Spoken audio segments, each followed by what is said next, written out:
Yep. Hold on. Ladies, gentlemen, my dozens of fans all over the world, we're back in the game. And I'm glad to see that a conversation that I had earlier with DeAndre blossomed into a little something more. I want to show you guys real quick, the people watching, the conversation, and you can go back and look at this.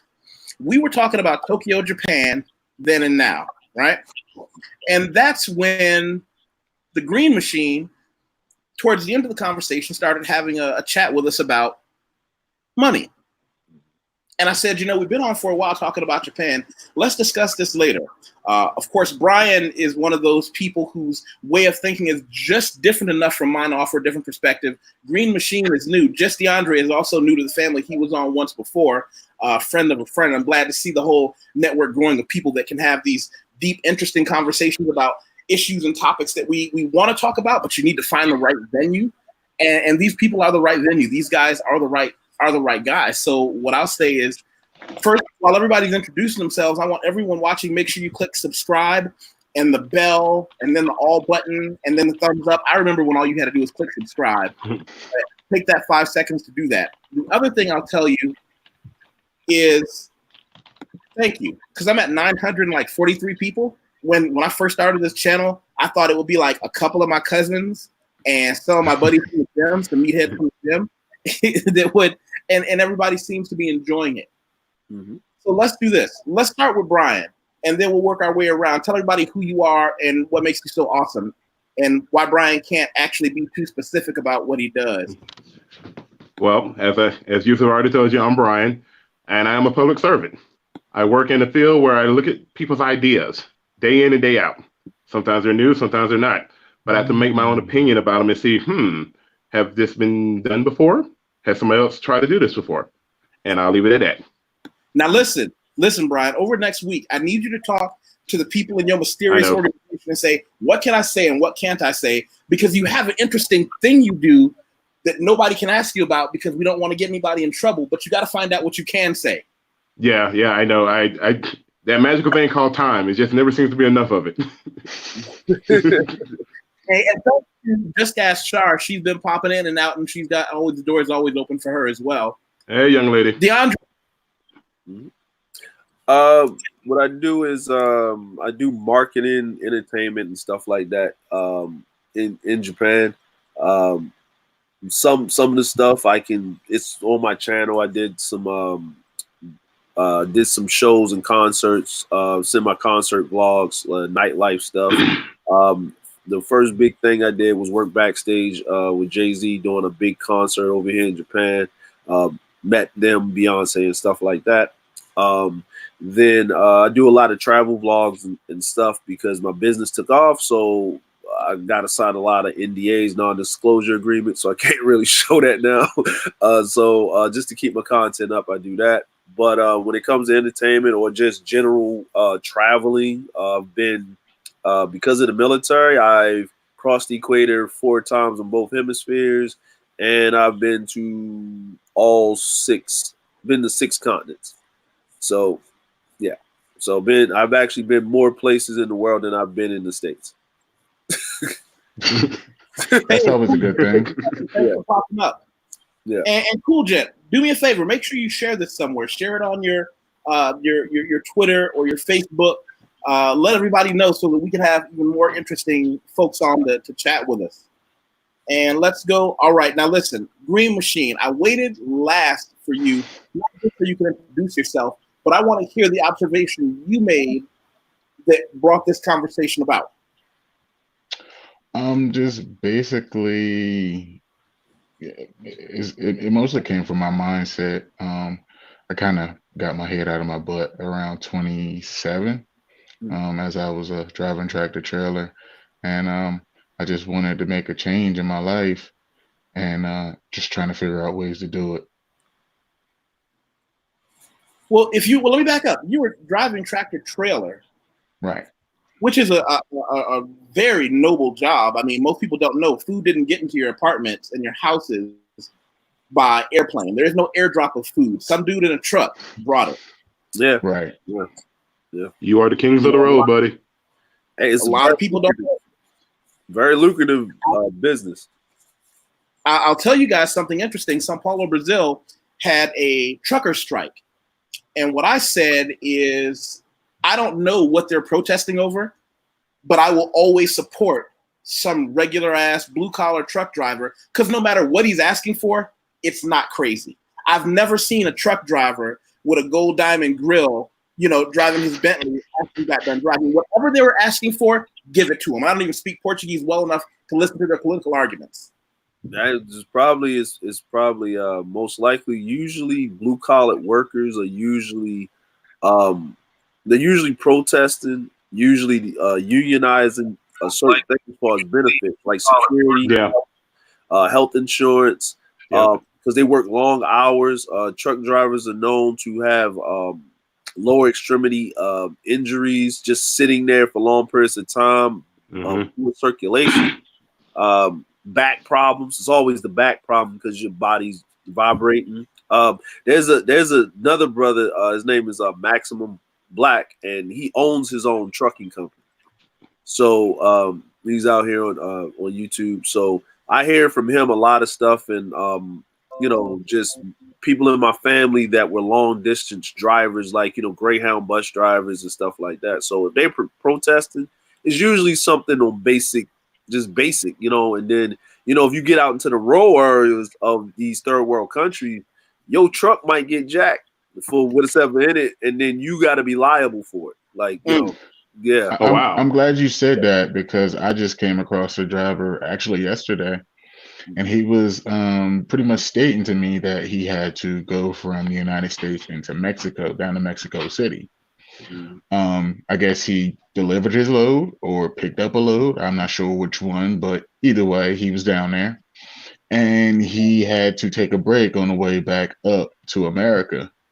He woke up the next morning and all 18 of his wheels and tires were gone. Woo!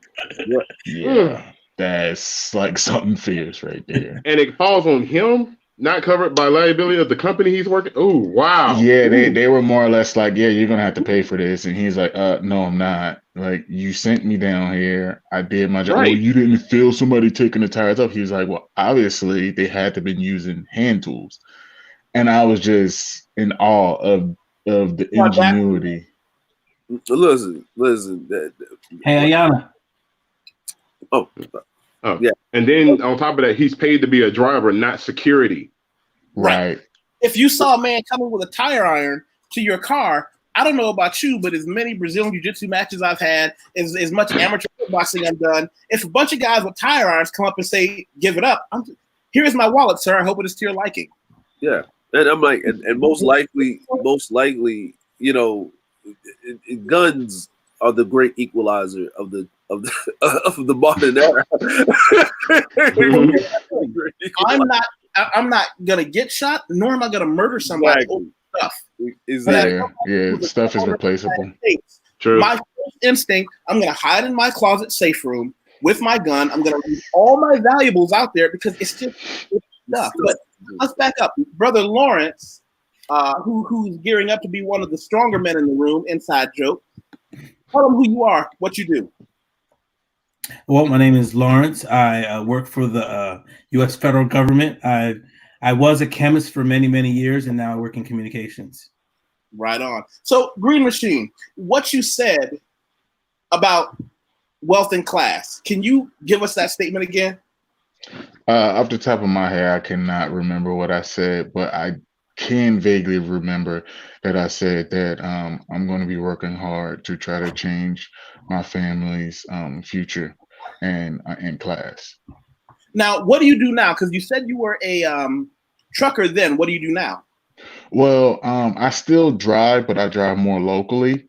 And I'm also a full-time student working towards getting my mechanical engineering degree so I can work in robotics. Wow. So here's where I wanted to jump in. You said two things. One thing was very common, but one was very uncommon. What you said is you wanted to change your family's financial situation. One of my great mentors in business always taught me success is being able to give the people that you love the things that you want them to have, right? But then you said something different. You said, I want to change my family's class. Right. Their class. Now, before I go into my rant, how do you define class? Well, class, it's not only just financial. It's just an outlook on life, and it's a lifestyle in which you don't have to worry about, the price of milk or the price of eggs, or you pull into the gas station and not have to worry about, what the price of gas is. You get it because you need it and you go on about your business. So not only that, but it's just a lot of times the exposure to higher levels of business and higher levels of people. The network. Laura, your answer for that same question. Can you repeat the question? Where have you been the past 5 minutes? I said, how do you define class? I think class is a mentality. I mean, anybody can make a lot of money, but class could be further defined as how you react to certain situations. Thank you. For instance, I would say someone in a lower class would react to being insulted a certain way, whereas a person with a certain amount of class would find a different way to deal with being insulted. I guess that would be an example. Okay. Well, DeAndre? What Lauren said, I agree with it. I agree with it like 90%. And that's because I know what class really is, and it has nothing to do with your financial status. Nothing to do with it whatsoever. Because I've seen the most humblest, classiest people at the bottom of the spectrum when it comes to finances, and I have seen the most dirtbag people at the highest point of the financial ladder. And it really has to do with the way you carry yourself in life, and it really and at the end of the day, class has nothing really to do with say your reaction to certain things. Like, it's just where the line is, where you draw the line, and so forth. So that's just it, like how you define yourself. That's just me. And how you respect other people, how you carry yourself and your integrity, and that so forth for me. Brian? I have to say, I take a piece from everybody's statement, and I'll add one other thing too, because I alluded to it initially, the network. Not gonna say so much caliber, but I've also noticed with the class, you're gonna have different groups of people you're gonna deal with. Now, in my opinion, the person who actually wants to talk to all class, all different caliber levels of folks, you're probably gonna make the most income if you got a product that everyone wants. But I do agree. I've ran into people who were in higher society, had good connections, and behind closed doors, you'd have thought they were a hood rat. Straight up. Yeah, you just like, wow, dude, you make how much money? And yeah, sure. But then you meet some other folks there just as like a Southern gentleman or a Southern lady, complete ma'am, sir, and everything. I guess that right there is just the upbringing with the people in their immediate vicinity. But I will say that the network is a big part of class as well too, because if you're up at certain calibers, you're going to deal with one main group of folks unless you really fight to get down to talk to other classes of folks. So I'm going to start with, as part of this preamble, I'll start with a story. A lot of people know I spent many years as a financial professional. There are a few people in your life that you're probably never going to lie to. If you're a religious person, I'm an atheist, but I know plenty of religious people. You're not going to lie to your religious leader when you go to him for counseling. You're not going to lie to your attorney because your freedom or your financial security may depend on him having all the information. You're also not going to lie to your financial professional because I can immediately tell whether or not the numbers add up and where the money came from. So you might as well tell me the truth. Because I might keep you away from the IRS, which is arguably a more ferocious institution than any other law enforcement agency. I'm going to tell you about one of my clients that sat down with me, and just as I showed them, for the record, what I did to become semi-retired at 37, to be able to travel the world, be able to do things that I do, I use every legal means I can, ethical or unethical, to attain my financial success.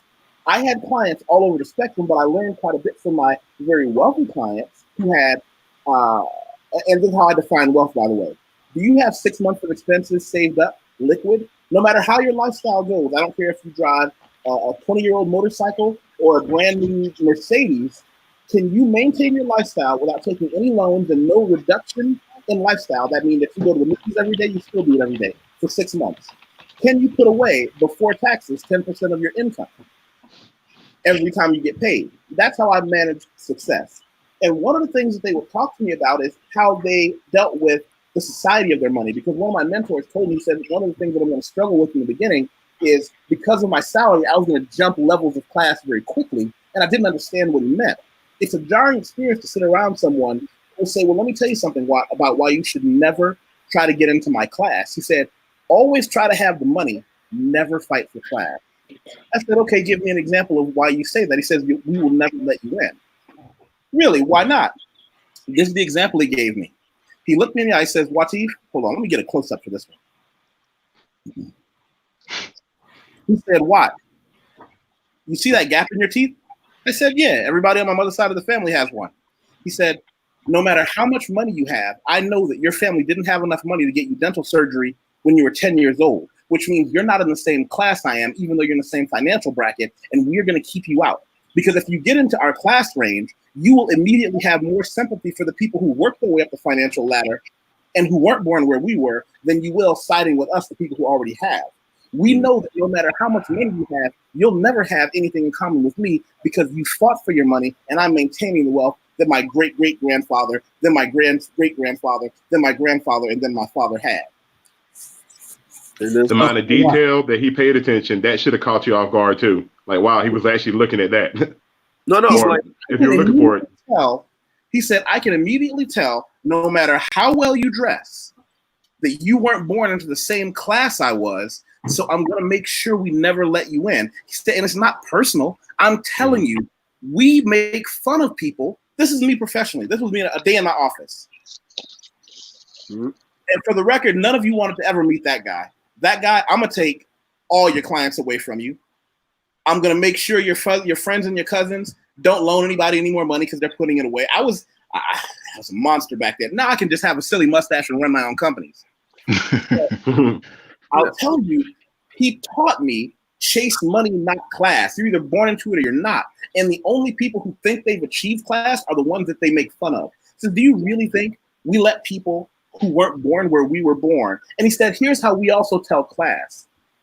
If your mother and my mother find a lump on her breast and talk about the possibility of cancer, I'm going to start the conversation with, my mom found a lump on her breast. So I called one of my friends and he called someone at the Mayo Clinic. So we had to go down there last week. Your conversation is going to be, do you know anyone at the Mayo Clinic? Even though we both have the money to pay for it because we both have money in our pocket.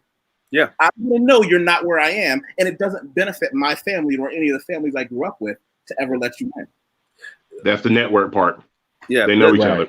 Right. Well, like what Yusef is saying is absolutely facts, and this is absolutely true. Because I live in Japan, their money is passed down like wealth, generational wealth. But what they have is what they call legacy families, right?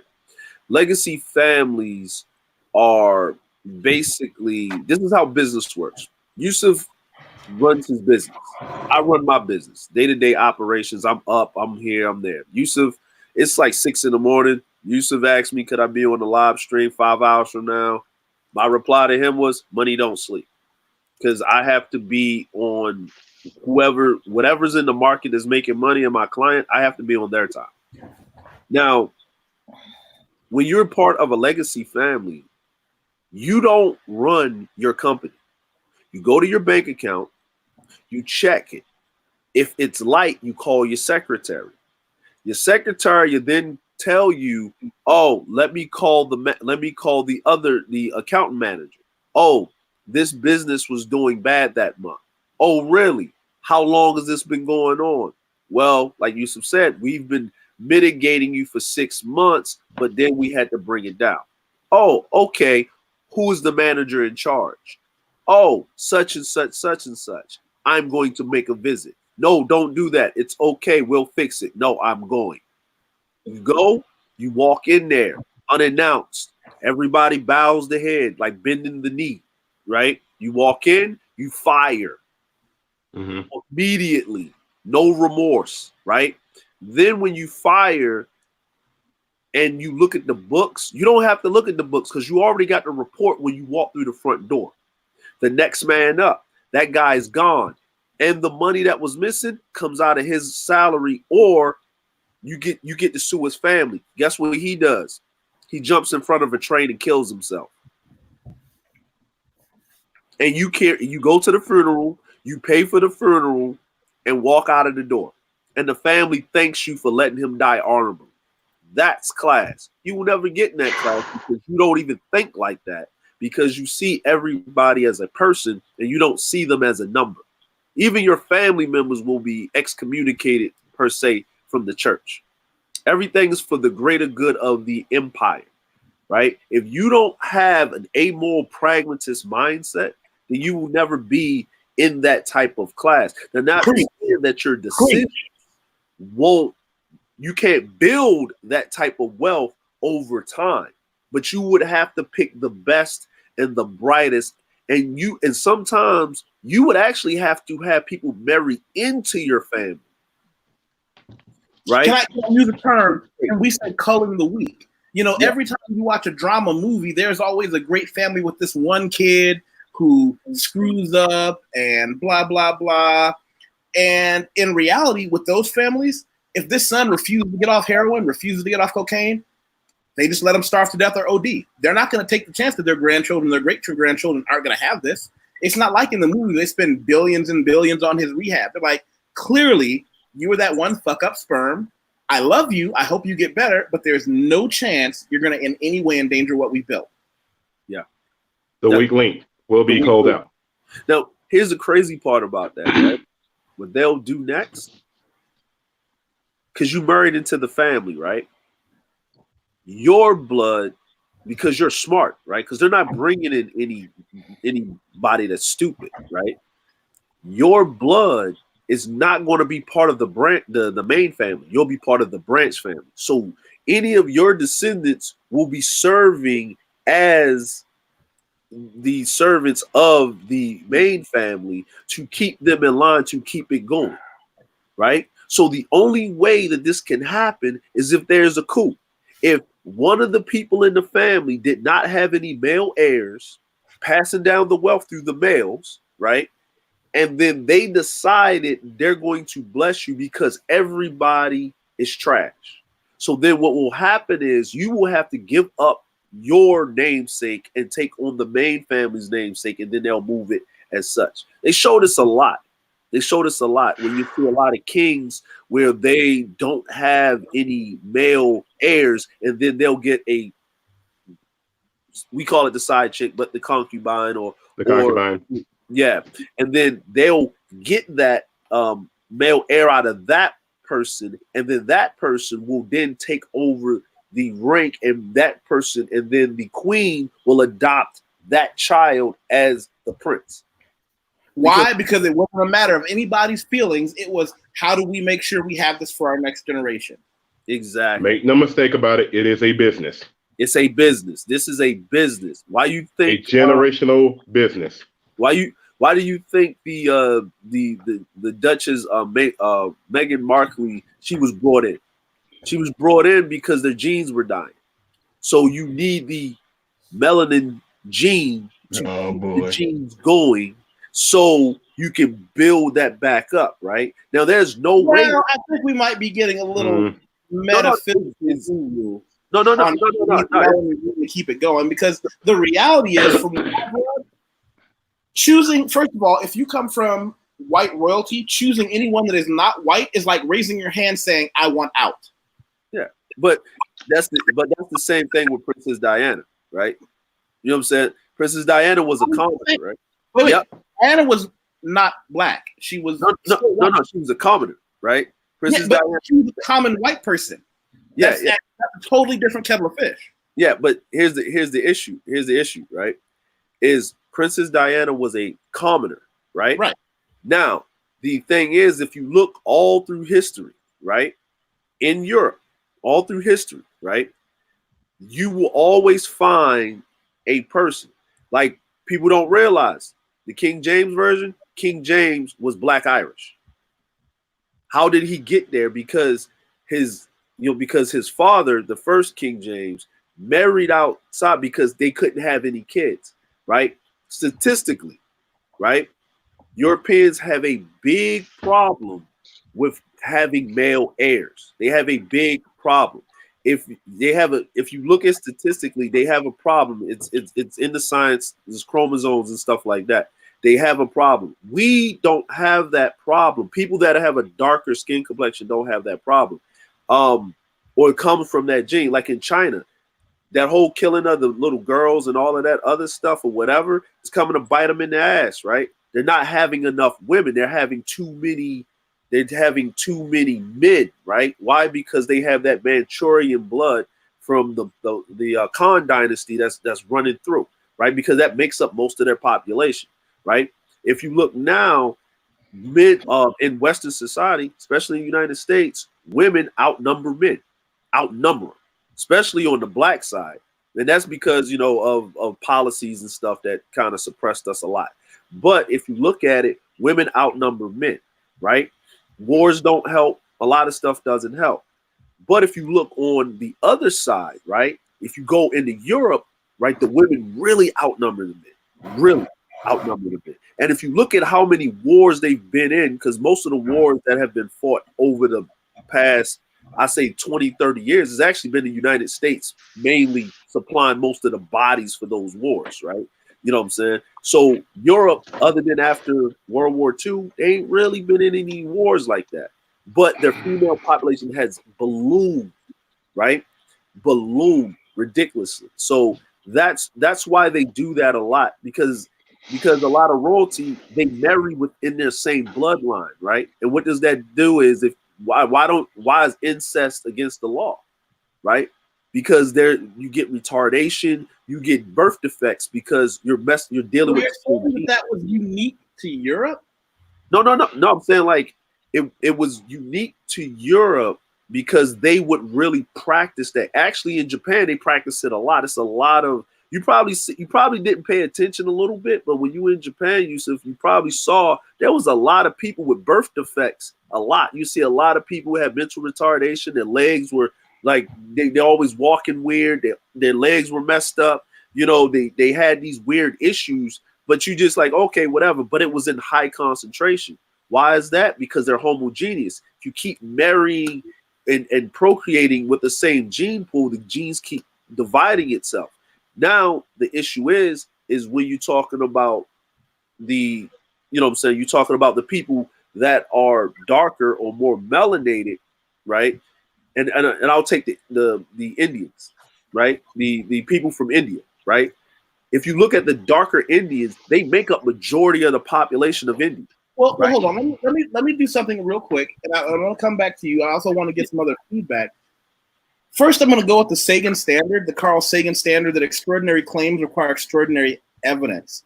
I don't want to go down a path of thinking that says somehow that the genealogy of blacks or Africans or those from African descent or darker descent is somehow immune from the same frailties. I go with the concept of we're just people too. Now, we can make bad decisions, but to believe that somehow you needed the black people to reinvigorate their genes, I disagree. I say that he married a black woman because he knew that would further cement his claim that he's not part of that world. If I'm not mistaken, the former prince was actually saying, I don't want to die in the same circumstances as my mother.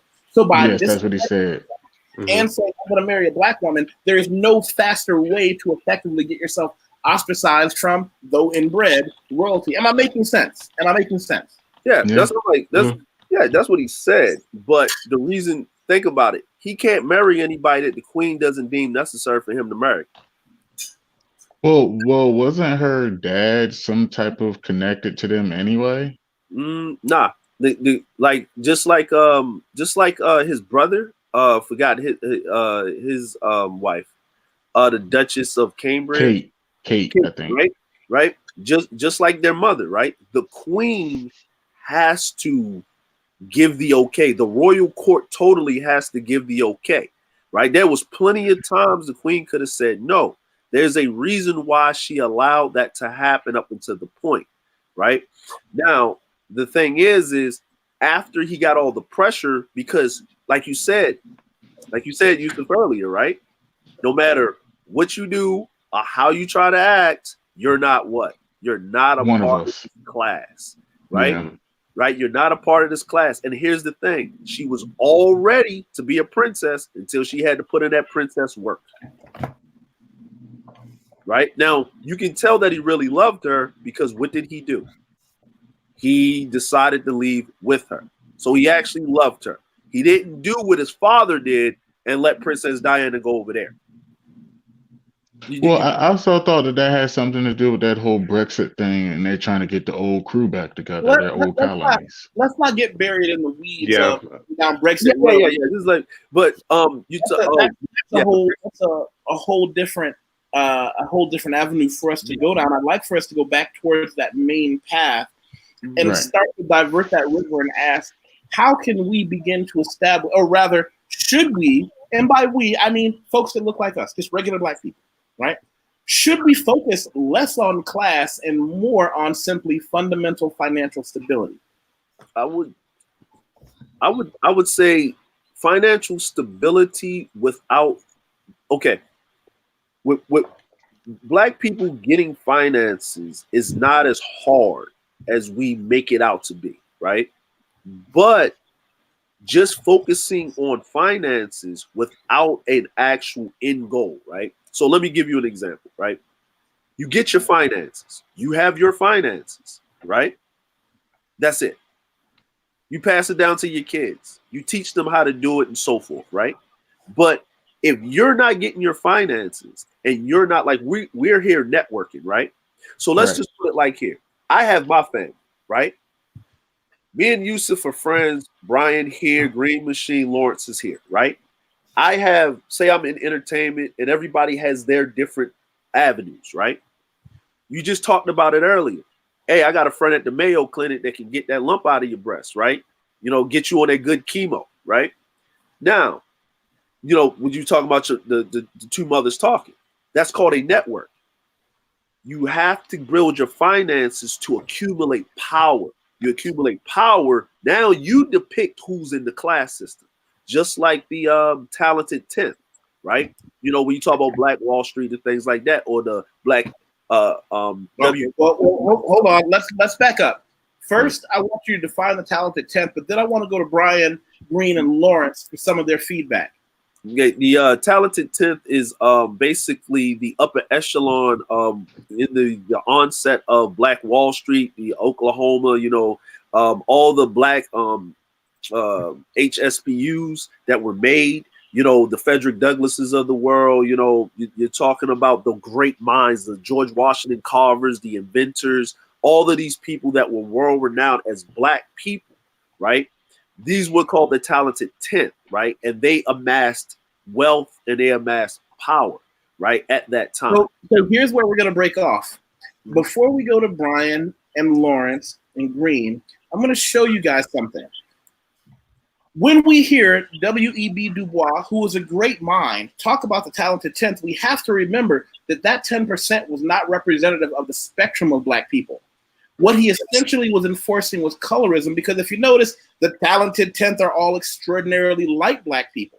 So when we debunk that myth and give the same education and opportunity of people of any color, Black, white, dark, light, they all tend to succeed. The reason 10% of Blacks were allowed to succeed is that with a small number of Blacks who could most closely approximate white America, and they were used often as an example of see what hard work will get you, instead of we'll allow them to succeed a little bit more to hold the carrot in front of the donkey. In the meantime, I don't want you to think about the other things that can maintain wealth on a blue-collar, common man's agenda. And this is a claim for the crowd. I'm going to give you 5 seconds to answer, Brian or anybody else. Who is opposed to the talented 10th the most? I want to say Washington, I guess. It was Garvey, wasn't it? Amen. Marcus Garvey. I was say, yeah. why don't we just learn critical skills? Why don't we just learn how to build, how to plow a field, how to change a kitchen sink, build our own stuff, and not worry about the classism that's necessary for a few of us to gain extreme wealth? Why don't all of us just be okay and move up from there as a group? But then, did you notice what's the big difference between Marcus Garvey and W.E.B. Du Bois? Come on, what's the difference? Dark skin and light bright. Light skin. And I love all people, and I have no problem with black, dark people like me. And I've been told I'm dark, and I've been told I'm light. I don't know the difference, but yeah, I love everybody. But we have to look at the context in which some of those theories came about. Brian, go for it. Yeah, looking at the time in which they came, but we do go into a good part about class, though. The family, your network. Those are the things you do have to look at. And so, like, you start off with your family in some small rural area. Your question is, all right, you're going to go and you're going to elevate yourself to another class. So this is another network of people. So how are you going to meet them? Most cases where most people get their first jumping point, it's probably going to be college. And from college, you join different organizations. That's when you start getting into your fraternities and sororities. A big shout out to the brother Kevin Samuels. He had a series of live streams where he actually discussed this in detail. And now he's actually on another part that kind of branches off from that. Once you go from college, now you're looking at elevating into corporate America. And also going into the image part. Because one of the things that came up in discussion in the live stream was, well, look at all the guys in corporate America. What's one thing you see common with them? All the ones that are at the very top, they're usually married. Yeah. Actually, some other person made a good statement in the live chat, was like, hey, another thing you want to realize, how many U.S. presidents have you known that are not married? I think one came to mind was Buchanan, and I was like, in the back of my mind, I bet you he's the only one that was probably a bachelor. Everything else has been married. Yeah. So imagery, that's one of the parts of class, but also just how to elevate. You got to be able to meet the people to get to this class. Now, the money is a part of it, but it's also the network. That was one of the things that DeAndre, you hit on a few times. Like, this group of people, they're more ruthless.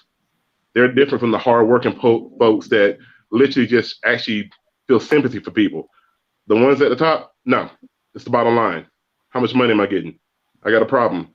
Wait a minute, this business is supposed to work a certain way because it's already been established with a foundation. What's going on? What's the malfunction? Get rid of it. Bring it back to my bottom line. Okay, see you next day. Anyone else? Yeah, that's it. I said enough. I want everybody else to get a chance to talk. So I don't Lawrence? Well, I have a question just so I can get some clarification. And this is specifically because I missed the beginning part of the conversation. It sounds like you guys, to me, are conflating class with wealth or having more money. Is that what I'm getting from this conversation? Well, we're discussing why this can't be conflated, and you're right, unfortunately. You missed the first bit. Yeah, you're right. What we're doing is really breaking down why class and wealth cannot be conflated and should not be conflated. Yeah, like what Yusef said is with the mixture and stuff like that. But who decides class and wealth? And it's the people that are at the top, right? People are at the top. They decide. Racism is a construct, right? That is meant to divide people. Now, if you notice, they're pushing a lot of what they call it, ad mixing, right? It's more acceptable, right? And this. Can you repeat that word? They're pushing a lot of more ad mixing, right? It doesn't really bother me, but they're pushing a lot of more ad mixing, right? Because I don't understand what that word means. Okay, ad mixing means, okay, the United States of America has been around, let's just say 400 years after the Declaration of Independence and so on, right? Here and there, right? And they're actually behind in a lot of things because we as black people, mostly black people, see ourselves as separate, right? If anybody thinks of an American, in America, they think of a white person first. Right. Black people don't see themselves as American, right? Because we don't, most of us, not we're different, but most of us don't travel really outside of the country to get that realization that you are an American, right? There's a stark difference between you and a person from Nigeria, even though you look the same, right? Right? Or a person from South Africa, right? There's a white South African that was born in South Africa that can speak African, right? Like their own set of language and Zulu, right? They can speak that, right? The thing is that the United States is behind because we don't see ourselves as American. An immigrant that get naturalized as an American sees themselves more as American than the average Black American. So the problem, what they have to do is they have to make sure we come together and it's proximity, right? If you take a lot of Black people and you put them down the street from a lot of white people, what you're going to get in the middle is what I said, the talented 10th. You're going to get all these mixed kids, right? Right? These mixed kids, right?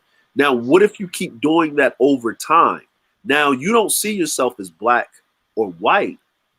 You see yourself as what? An American. Right? I disagree. I disagree. Over time. I have too many friends of mixed ethnicity that are Black and something else who often made the mistake of thinking that they were not Black. And the tragedy that I saw with a lot of my friends, let's just take a stereotype that you're half white and half Black, and you come from a home where everybody just loves everybody, and you've got a mother and you've got a father who never said, hey, you're Black. They found out that when the policeman grabs you, slams you against the wall, and beats you for no reason, they don't see a mixed child, you're just Black. When the bank that they go to denies them a loan, even though they're making well into the amount of money they should, they don't realize it's because, unfortunately, despite what science will tell you, you're not mixed, you're not half anything. It's that one drop rule in full effect. You're simply Black. One of the things I'm discovering about Brazil as I'm learning more fluency in the language, and I don't claim to be an expert on Brazil, it will take me decades more to claim to be an authentic scholar on the country that I now live in. But what I can tell you that's interesting is that the way they did racism here was pretty fucking clever.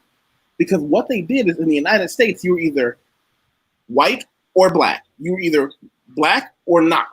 You're white or not. Here, they would give every grade color a different name, and they would treat somebody who was 20% lighter than you 20% better, 40% lighter than you 40% better. And so it created a situation where there was no common interest. So when someone says Black, you could have someone who looks exactly like they could be me and Brian. We have a cousin that looks like somebody I know who will tell you they're not Black. And you go, and I looked at my arm and I was like, yeah, don't they have like the octoroon and the quadroon and all of that? Language for it. But then I have friends here whose skin is white as the driven snow with dreadlocks who are 100% Black. And I say that without hesitation. Oh, wow. Yeah. Because the way race is done here is very different. In America, we were able to congeal. We were able to say we're all Black, so we're all going to march downtown, or we're all going to vote for a legitimately qualified Black leader. Here, it didn't happen that way, and that's something I kind of disagree with that. It sounds more insidious. If you look at our historical figures, with the specific exception of Marcus Garvey, they've all been lighter skinned. Yeah. They've all been. I'm going to go stereotype Martin Luther King. I'm about to say, yeah, that's the first thing in mind. Even the story of Rosa Parks. Okay, I'll give you Martin Luther King. Yeah, let's go. Frederick Douglass. Let's go. Everybody else. Let's go. All the women that were part of the Black struggle were dark-skinned women. Yeah, okay. Yeah. Okay, let's go. Who started Tuskegee? What's that guy's name? Booker T. Washington. Let's go. Let's look at all the historical figures. For the most part, they're all light-skinned Black people. Ooh, I would have to. Well, here's the other. Pull up a picture. Yeah. Well, here's the other thing, right? Here's the other thing, right? Here's the other thing, right? And this is why I was saying this, like, and this is why I said that, right? We're not going to see it in our lifetime. We're not going to see it probably. Our great grandchildren are not going to, like, it'll probably happen in their lifetime, right? You see it kind of happening now, right? But it's because of the lenses are blurred, right? Give you a perfect example. Yusef, you was in Japan, right? You'll see half black Japanese kid walk past. You walk up to that kid, you speak to that kid, you thinking they're black, right? They speak no English, and they already know in their mind because their mom raised them that they're Japanese, right? Right? Now, they know when they get older that they're different later on, right? They know that they're older, but they have all the same rights, same anything. The only thing that happens. Whoa! Let me raise the brush on that one. To the best of my knowledge, and maybe things have changed. When two people get married, unless they are both direct and pure Japanese, they are not written in the same book as someone who has a child with or marries someone who is not. And that doesn't mean black. That means you could be an ethnic Korean. That means you could be an ethnic anything else. That's changed. Okay, so if it's changing, I accept that. But when I was there was no such thing as anyone who didn't have both pure blood Japanese parents being given the same rights and privileges. And to this day, you can go on YouTube and find plenty of half black, half Japanese children who are beaten and spit on every day, even though they're Japanese. Wow. Yeah. Because they can't understand why can't I be accepted, and then they realize, well, I look different, but they'll never be allowed in. They'll never be allowed in. Well, wasn't there like a beauty queen or something like that from Japan? Yeah, that was a prop. Like, and I'll tell you why that was a prop. But the thing is when you ask those children where they're from, where they come from, right? They're usually in the real royal areas of Japan. And we all like the real royal areas. They're not in the main cities where most of the foreigners congregate. So in those main cities, especially south around Nagasaki and Hiroshima, right? And in those surrounding areas, no foreigner is welcome, because most of the ones that get up there that actually really get it are the ones that are half white. Well, that makes sense. They get it the worst. They just don't speak on it, right? But the half white ones get it the worst. The biggest immigrant of melanated people are actually people from the west coast of Africa, Nigeria, Ghana, and Sierra Leone. And we all know that the Africans that come over to Asia are at the bottom of the food chain. Not the best and the brightest. They go to Western America, they go to the Western society like Europe and go to America. Wait. Let me back up.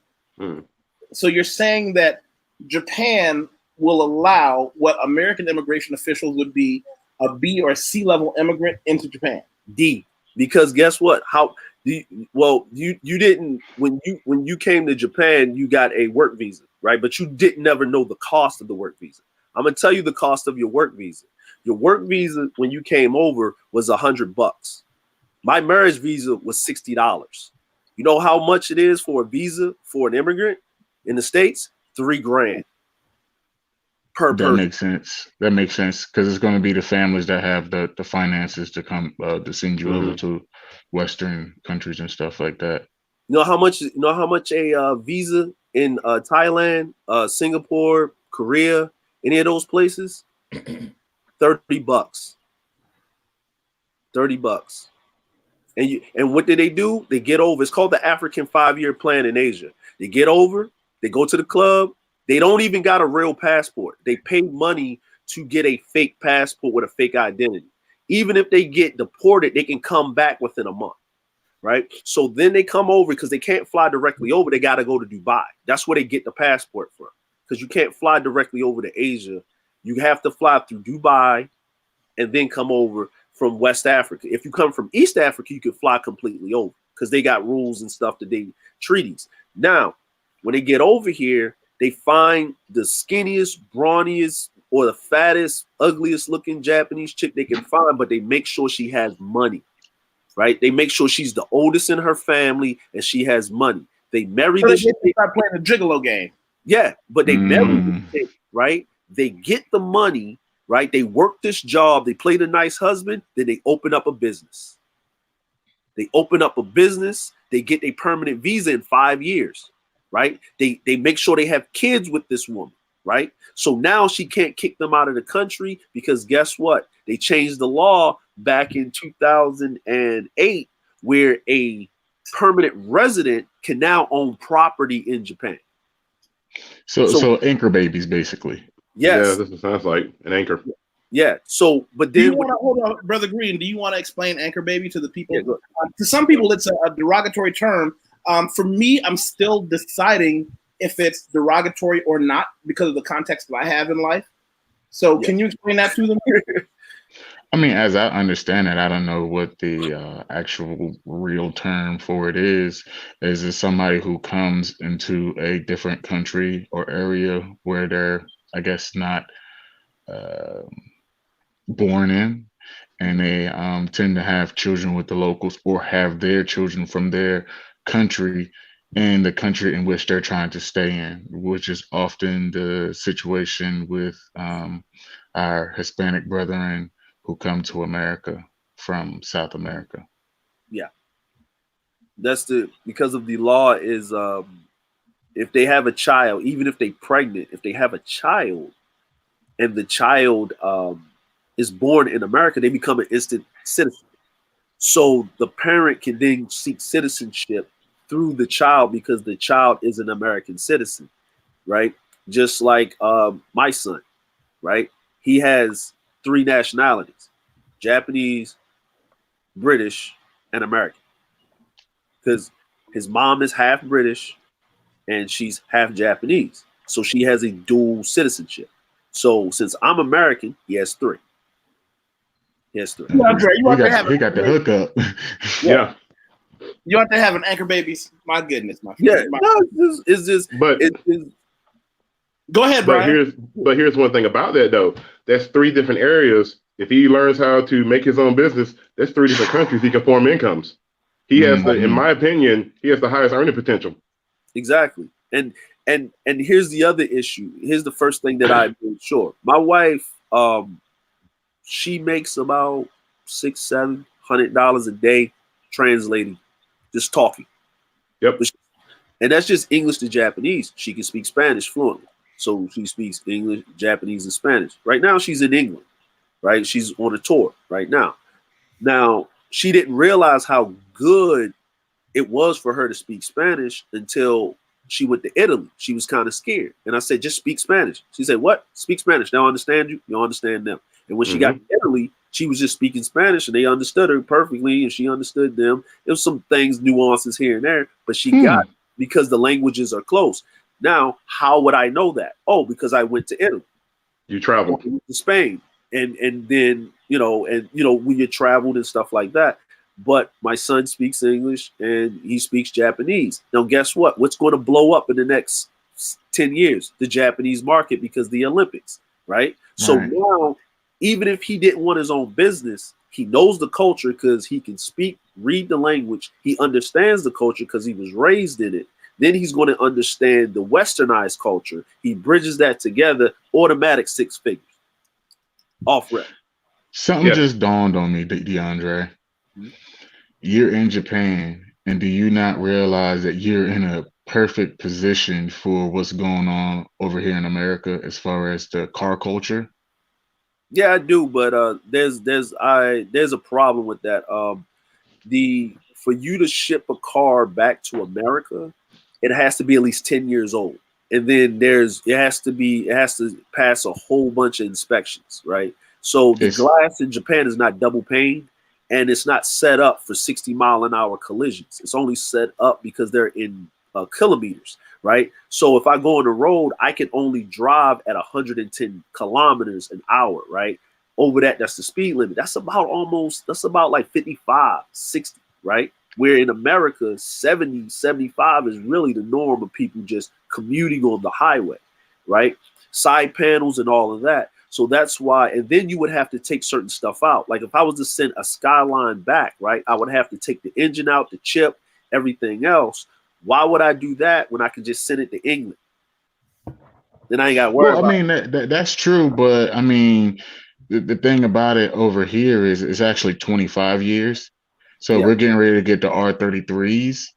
But not for nothing, I mean, you could even send parts because the JDM parts is crazy, and just the fact that it's from Japan. Business ideas today, is that what we're doing? Of course. That's what we're here for. No, believe me, I looked into it, and I got into it for a little bit. The only issue that was the problem, it's not getting it. It's actually sending it to a source that'll get it for you, right? That'll pick it up and actually retrieving your money without having you send it, fly over there, wait for it, get it, then take it, right? So, yeah. Well, don't banks actually like have bonds or something of that nature? I've actually been looking into it. I just didn't have any connections in Japan. I'm not talking about the money issue. I'm talking about the person getting it through customs, right? Because receiving it not falling off of a truck, like he was saying, the guy drove to Mexico and all his 18 wheels was gone. Making sure that times are hard. R33 in a container. You know what I'm saying? On the market, it'll go for this much, but on the black market, it'll go for this much, and it falls off the truck for somebody for extra $500. I gotta secure my resources and stuff like that. So I looked into it, did it a couple of times. The return, it wasn't worth the time that for me. Yeah, you know what I mean? And you would have to have someone there with what they do. But the African brothers, the brothers from the West Coast, that's all they do over here. Why do you think you see all them terrorists riding around with Toyotas with 50 calibers on the back of them? Like, how did they get them? They all come from Japan. Yeah. Well, with that being said, I mean, I'm in New Jersey, and I'm, the Port of Newark is 2 hours away from me. Yeah. So, and not only that, but as I understand it, you do a lot of things with like freight forwarders, and they typically get your stuff through U.S. Customs and things of that nature. And considering I'm in the trucking industry, and I've actually contemplated getting my own truck, I'm just trying to connect the dots. Oh yeah. Like if that's the case, basically for 10 grand you can put 2 sedans in there in a container, and for another 10 grand you can get all the parts. Well, here's what I want us to do. I want us to be talk about that and have that chat, but I think we should actually sit down and I'm a backyard blacksmith, and I know a lot of blacksmiths that would have this thing in the bucket where basically everybody just comes to the table with one business idea that they can share for everybody at the table and everybody watching. Because for me, my willingness to just give out connections, to bring interesting people together, it has come back on me. Let me back up. Everybody here, maybe somebody who's not watching, who doesn't know, I'm not monetized. I'm not getting money from YouTube or Google. I'm going to show you what I do because I have a couple of primary jobs. My primary job is I'm an editor, copy editor. I do editing for your books, your website. I do ghostwriting website articles. I just had a client send me a 50-page document not too long ago that I edited for grammar and punctuation, and that was a lucrative contract because people need someone who can engage them on university level English. Yes. The other thing that I do is, and this is something that I don't know what it says about the economy, but I'll tell you what, I also write resumes. I remember a time when I might write 1 resume a week. Now I have multiple people hiring me for resumes. In the United States, I would do it for $500 a pop. Now I can do it for like 40% of that because of where I'm living. The cost of living is so much lower. And I tell people to find me on LinkedIn if you're considering doing anything like that, or if you need a resume written or a book edited. And don't look at my resume first. I tell everybody, and for the people who have been here before, you know where I'm going. Go all the way down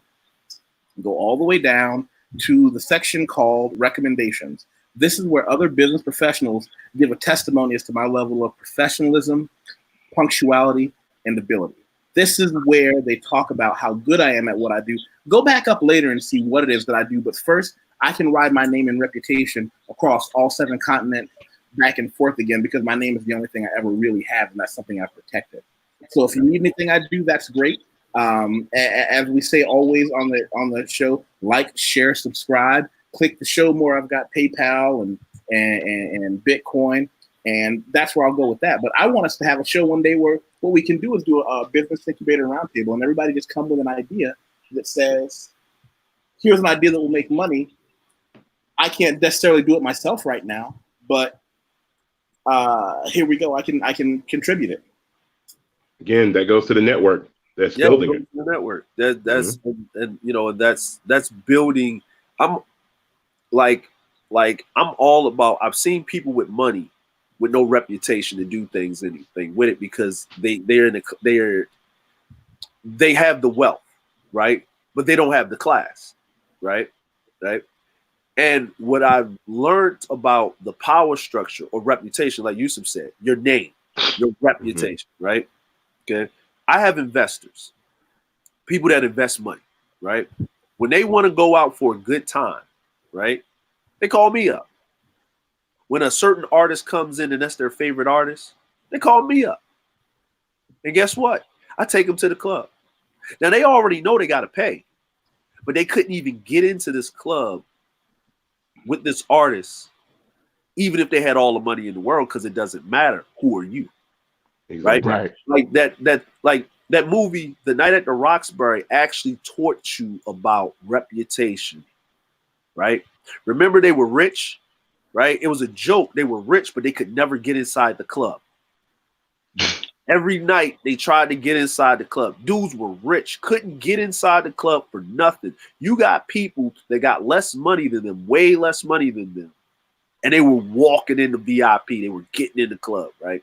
How is this possible? How could they turn these guys down? Because of money equals wealth, i.e. power, right? Because that's what you really want, right? If men, let's just say like this, if men could have power without wealth, right, we wouldn't care about money. Right. I agree. We wouldn't care. Another t-shirt. If you could have power without wealth, because here's something I always tell people. Most of the guys that I work with in the financial industry, right now, some of them still think I'm the crazy one. They make a ton of money, and they can't understand why I won't come back to the business. And I said, well, that's very easy. I have friends who literally have worked themselves into the hospital. You know, I know what it's like sitting at my desk at 8 a.m. from 8 to 9:30 or 10, returning emails from 10 till 5 p.m. every 90 minutes, 2 hours, having a different client come in that I've got to address their needs. Go to the gym, come home thinking I'm going to rest, get a phone call that a client told me his buddy, who's another guy with some money, is flying in. He's only going to be in town for 12 hours. If you meet this dude at the airport, I've already given you the green light to meet him. I meet this guy at the airport. This dude wants to stay up till 3 o'clock in the morning, but at the end of that 3 o'clock in the morning, with absolutely no business ideas written, he'll just give me a check and say, my buddy said you're good, so here, put this away for me, and I'll come back in 3 months and we'll look at where we're putting it all. But that comes at a cost.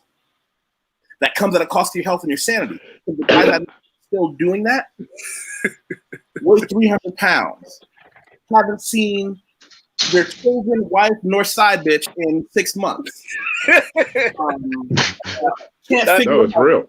Hey, but here's the thing. They've got all this money, and they think if I just buy all of them another diamond necklace, they'll be happy, and then wonder why, you know, and this is a different conversation, wondering why, you know, his wife won't touch him, and his side chick is swerving him, and they're all banging the pool boy, who's just another dirtbag dude like I was when I was in my 20s. They wonder why that happened. Then I realized, well, wait a minute, hold on a second.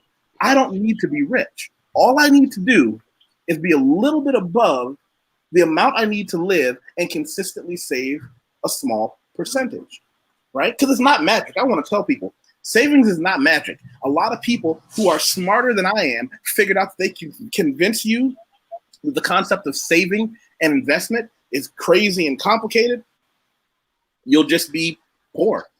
Yeah. I mean, And that's a good point right there, man. That's when you're looking at wealth, it's not just the money, it's your time, the quality of it. You get time to sleep. You get time to work on your health. That's the real currency is our time. And what it allowed me to do is when I had, let me say this again, when I had no debt. Well, yeah. What freed me in the United States was not having money in the bank. Because functionally, a man with no debt can often go pound for pound with a man who's rich. Why? Because let's not look at how much money you have. Let's look at how much money you owe. I would have clients that ended up having this hate relationship with me. Why? Because I would say things like, they would come in and everybody wants to start off telling me about how much money they have. And I would always say, no, don't tell me how much money you have. Tell me what percentage of your income do you put away every month? Okay, well, what percent of your income do you have to use to pay down debt? Now, this is all without ever asking them how much they made. And they would get really uptight when I said, we're only going to talk percentages. You tell me what percentage of your income gets to be put away, what percentage of your income is going towards debt, and they would get really uptight because they realized how much you made didn't matter. Shout out to the people who came onto the credit card hell chat with me. If you haven't watched that, I want you all to go back and look at that. Yeah. Credit cards are without exception all evil, and I'm speaking in absolutes. Yes. Credit cards eventually will fuck you, but you don't know that because there are hundreds of billions of dollars, which is a drop in the bucket to compare to the profit they make. It is designed to catch you. Now, some people it catches in their 20s, some people in their 40s, some people in their 50s, but eventually it will get you. And the beautiful part about it is you've been conditioned to believe that you need that in order to survive, but you don't. But nobody's going to tell you that unless you have another, and this is where class comes in. I never cold called for any of my clients. I'm proud to say to this day, my clients are all people who were networked into me. Someone, they can say, Wateef, I got a cousin, a buddy, my friends, and or this guy I work with, or this dude I know from the gym. Give him a call. Maybe he has some business he can do with you. Boom. Hey, Brian, this is Wateef. Lawrence said a lot of good things about you. I want to have coffee next week. Maybe you can come by my office about 7 a.m. or I can come by yours if necessary. And I want to find out more about what you do to find out if I can help you. And that's how it works. That class pass you around with everyone there. You're in their network. Yes. Like, hey, this is a great person that can help you with your wealth. And then you get passed to the next person. They pass you to the next person. And before you know it, you probably know their whole group. And you're like, wow, I've actually met everyone. Didn't even know how I did it. Didn't even have to go play golf. And we'll talk to my uncle. Well, let me give you guys an interesting fun fact about what the clients that I don't use terms like rich and poor. Yeah. I would say the clients who are haves and have-nots. The haves, how do we define that? Can you put away more than 10% of your income before taxes? And do you have 6 months worth of savings in the bank, okay? Without shedding any tears or sacrificing anything. They would come to talk to me. Let's say mom and dad is, 35, 40 years old. They would bring their loud, brat, angry child in who's 12, mad, make him sit in the corner in the same room while we're talking. But he would be coming to those meetings. They would drag him by his ear and say, shut up and sit there. He's in the room. He's getting that game. He don't even realize it. So now, when he goes to college, he's thinking, well, of course, I'm supposed to save 10% of whatever I'm making after school job. And if I can't afford to, I have to get an even smaller apartment. And then when he gets that first salary, because I tell people, if you can go to college and live like you were still poor for that first year, don't spend that bonus check and don't get all happy with the new apartment, new clothes. If he's saving 10% or more, and if you have no children, you need to be saving 20% anyway. Now, the concept of calling me back and saying, hey, Watt, what do I do because I got my first check and I know I'm supposed to put 20% or something like that away. What state are you in? Okay, you're not in my state. Let me call one of my buddies in your state. And that's how I'm networking with other people who are other financial. The network, it continues to grow. Because I was in Las Vegas for 10 years. That's where I did this. He would call me and say, hey, I got a guy who's moving over to Nevada. He's going to be somewhere close to Las Vegas. I'm not licensed in your state. Here's somebody for you. And that's how money works. And none of these people are drop dead rich. None of these people are in these high-class universities. Secret, the majority of those kids are in hock and debt up to their great-grandparents.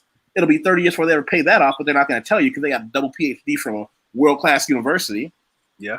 And that's how it works. Again, how does having money work? They buy things they can afford, not a penny more. Yeah. And right. And I like and more a conversation of your network or your class. Yeah. It seems like you're talking about your network, but not the class. But they're the same. Mm-hmm. They're tied together. The type of network you had can be influenced by the class because that network in that higher class, you're going to have more resources there. You're going to have more connections to get you to certain places. Remember how you said in the beginning, Wateef, you were talking about there's a difference between the person said, well, I know the doctor at Mayo Clinic to get rid of the lump in my mom's breast versus, well, how I'm going to find somebody. There's a big difference. Mm-hmm. There's a difference between finding the person versus I already know it. Go for it. What did I do at New Mexico State University where I got my second degree? I got a bachelor's degree. Look at that cost. In-state, $7,000. Out-of-state, $22,000. When I got there, I went up to the financial office. I said, listen, I was born in New York State, but I want in-state tuition here. They were like, well, of course you can't have it. You haven't been living in the state. I said, well, my grades are good enough to go anywhere, but I'd rather go here. And they did what people who make money do. They realized some of the money was better than none of the money, and then they went, shh, we'll just give you in-state tuition. You'd be surprised what you get when you just ask. Right, but it also goes back to there's an individual on YouTube and he says savings minus debt, and that way you know Lionel what you Young, have. I was going to shout him out too. So, Yeah, brother yeah. Lionel LJ Young very much talks about savings minus debt. He's not talking about. He's like, well, what do you got in debt? How much money do you have minus your debt? That's how much you really owe. And I was actually going to give him a good shout out because it is a good point to look at, because people, you need to know what you actually have, because if you have a lot of debt, that money's already guaranteed to somebody else. Right. Yeah. Right. It's another individual, Glendon Cameron. He talks about it also. Yep. Hustlers Kung Fu. Lionel who? Lionel LJ Young. Lionel LJ Young. Yeah. Lionel. Do any of you know him personally? No. I haven't met him personally, but you can email him. I think it is savingsminusdebt@gmail, and he actually does pretty good, consistent YouTube content on a day-to-day basis or every other day, where he's actually discussing these same things.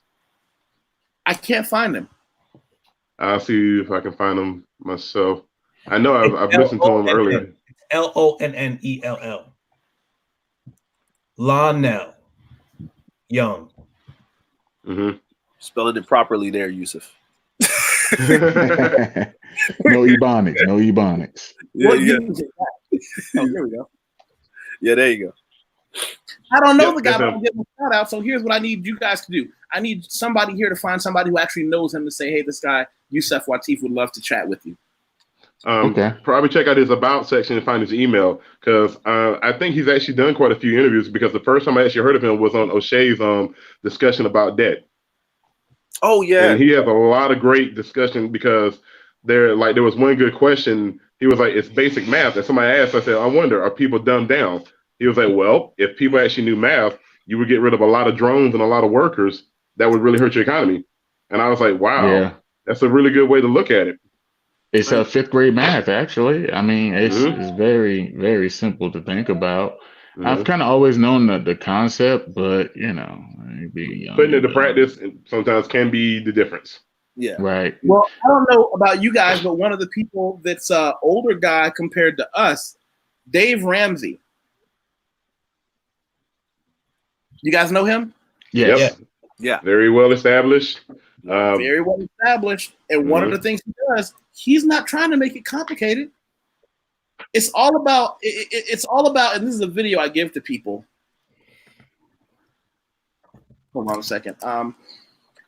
This is Discipline Equals Freedom.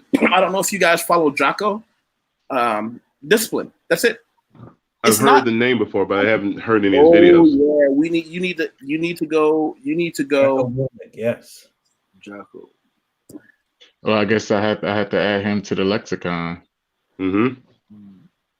Yeah, and this is the beauty of YouTube University. There's quite a few folks that, even though I may not have seen on mainstream media, they have a following on YouTube, on social media, because they have results. Yes. Jocko is an ex-Navy SEAL, but he talks about discipline, essentially a discipline in one of the speeches he gives. I hope everybody goes and listen. He said discipline is the key to all good things in life.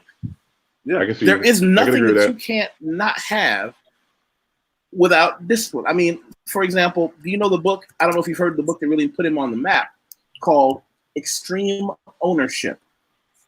No, I haven't. But now, if anybody watching, or any of you guys want the book Extreme Ownership, I'm going to get you that book. I'll give you a copy of mine. It's not about being military. Like I remember him doing a like I was listening to Joe Rogan. Like I was doing something, and like what I would do in the morning, I would wake up in the morning, I would play Phil DeFranco, just let it run, and then I'll play Joe Rogan, listen to his podcast, and he came up. So when he came up, I was like, I was just listening to what he was saying. Now the fact that a lot of it made more sense to me than the average person, because sometimes the terminology that he uses military. So I got to Japan initially in the military. So So him being a Navy SEAL, I was in the Navy. So I understand a lot of the terminology that he uses because a lot of his thinking is military. Now, the thing about the military is they have this saying, you can take 20 pounds of shit and put it in a 5-pound bag and still have halfway, it's halfway full, right? And how are you able to do that? Discipline. But they take the hardest thing and they have a system. You have a system. And the human body is the most complex machine on the face of the planet, right? Next to the planet Earth, yes. It's the most complex. And I'll give it to you like this. Green Machine, probably the first time you had to do a long distance drive, right? You were like, man, you're nervous. You got your license. You got to go this far, and you made it through it, right? Now you can drive long distance without even breaking a sweat. Like it's nothing. Like it's just it's a certain point where muscle memory takes over. Right. It's like when I hear people crying about 2-hour drives, I'm like, 2 hours? Oh, that's a drop in the bucket. Exactly, right? Because you're like, I'm used to operating on 3 hours of sleep. Right? I'm used to operating on 3 hours of sleep. Now, can I do that long term? Of course not. Right? I'm gonna need a day to recharge, right? So I was an engineer in the Navy, right? I can make water, I can make power, I can break down an aircraft engine, put it back together. I'm not stupid, right? Right. But at the same time I'm used to working on a 16, 17 hour, 18 hour. Some days I can stay up for 48 hours straight, no sleep, right? If I go over that, my body will actually go into autopilot. I'll actually be up, but I'll be resting at the same time. I can actually have a full conversation with you and be asleep. And for the record, I'll tell you where I first saw Jocko. I saw Jocko because he trains in Brazilian Jiu-Jitsu. Nice. And he trains at MMA under some very well-known teachers. I don't know if any of you guys are into Brazilian Jiu-Jitsu or grappling or anything like that. But what's interesting is just because they always say, you never it's not that you never want to meet your heroes. It's that nobody is really as good or bad as you think they are. So what I will say to you is I'm going to show you something. He has a product. It's a supplement called it's Discipline. It's a supplement called Discipline. But it's interesting because Joe Rogan is totally open about it, whereas this guy refused to talk about it at all. They always talk about the supplements they're on. It's called testosterone replacement therapy. I've been doing it since I was 37. That's how you get to be a 40-year-old man who's still in great health and great condition and can still do the things with discipline that you were doing before. Now, to be clear, there's no magic to it, but you wonder, well, how can a man of his age or my age still manage to compete, lift weights, have his vitality, his virality? It's not supplements, but he, like a lot of other people, they sell the supplement and they're not telling you the supplement might be good, but the win comes from a consistent regimen of testosterone replacement therapy, which is another class issue. Can I stop the show and talk about this for a minute, gentlemen? Do any of you use testosterone? No. No. I've even got it tested. Yeah, I don't. Yeah, I don't listen. Me personally, I don't use anything protein, creatine, naked. I don't. Now watch this. I'm going to tell you. Now watch this. I'm not here to tell you what you should or shouldn't do, but every man watching this, black, white, or otherwise, should every 6 months go to his doctor, get a full exam. And I have the luxury of living outside of America where healthcare is affordable. $100, I can get a super in-depth, full on body investigation. Know your testosterone levels. If it is under 900, you're not optimal. The doctor will tell you you're normal because at 40, 600 is normal. But what they don't tell you, and you can do your own research on this, or I can give you information to research and skepticize on your own, but I can safely say the good part about being alive in 2020 is having the kind of information that in the past you had to depend on a proactive doctor finding for you. And for the record, no doctor wants you on TRT because it removes a lot of the other shit they're going to try to prescribe to you. Yeah. Right, so, right.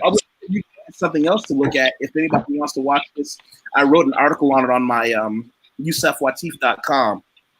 Back in 2015, I wrote this because this article, you know how you can look at your things behind the screen?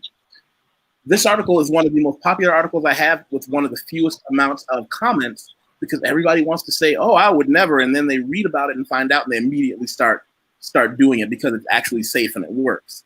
Why is this relevant to our conversation? It's relevant to our conversation because I didn't hear about this in the gym.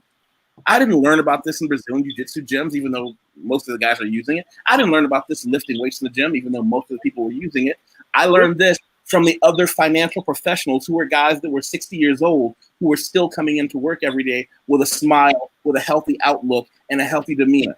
That's where I learned it because I was able to mix among that class of people. Most of my cousins who are from where I'm from have no idea that things like this even exist. They just see themselves getting older and slower and consider it normal. Well, it is normal. It just doesn't have to be what you are.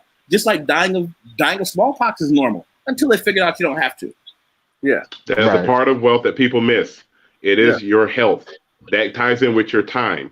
If you're in good health, you have more time to make your maximum amount of income and your maximum amount of assets. You can really build your wealth, but you have to take care of your health and you have to really maximize your time. Kind of like what you were talking about earlier, DeAndre, talking about having those automated systems that work while you sleep early on. Yes, and shout out to Robert Kiyosaki and the Rich Dad, Poor Dad, because that was one of the main things he talks about, his quadrant system, having a business or investments that work while you sleep. Yeah, because you can watch this. While you're talking, I just want everybody to take a quick look at something, another article I wrote a long time ago. If you don't follow Ice-T on Twitter, you're missing out. Because I'm not a gangster and I'm not a rapper, but Ice-T drops wisdom. Yeah. When Ice-T said the old hustlers used to tell him all a player needs to win the game is his health and his freedom. That's pure gospel. He said the old hustlers were telling him that when he was young. Yeah. I'm a testimony. With your health and your freedom, you can pretty much take over your world. Not the world, but the world around you if you want to. Yeah. A lot of times with this whole thing, and this is this is just my outlook on things, right? At this point in time, my kids are fine, right? My kids are fine, not really because of my doing, but their future is secure because of their grandfather, right? He not only secured his kids' future, but he secured his grandkids' future, right? Now it's up to me to secure my grandkids' future and my great-grandkids' future, making sure that everything is set into place, right? And then at some point in time, right, hopefully, the universe aligns and everything works right. And I laid the groundwork or kept up the good work on the foundation that their grandfather laid. What I can do is hopefully they can raise their class up. Right. Right. And a lot of times we as men, right? We as men,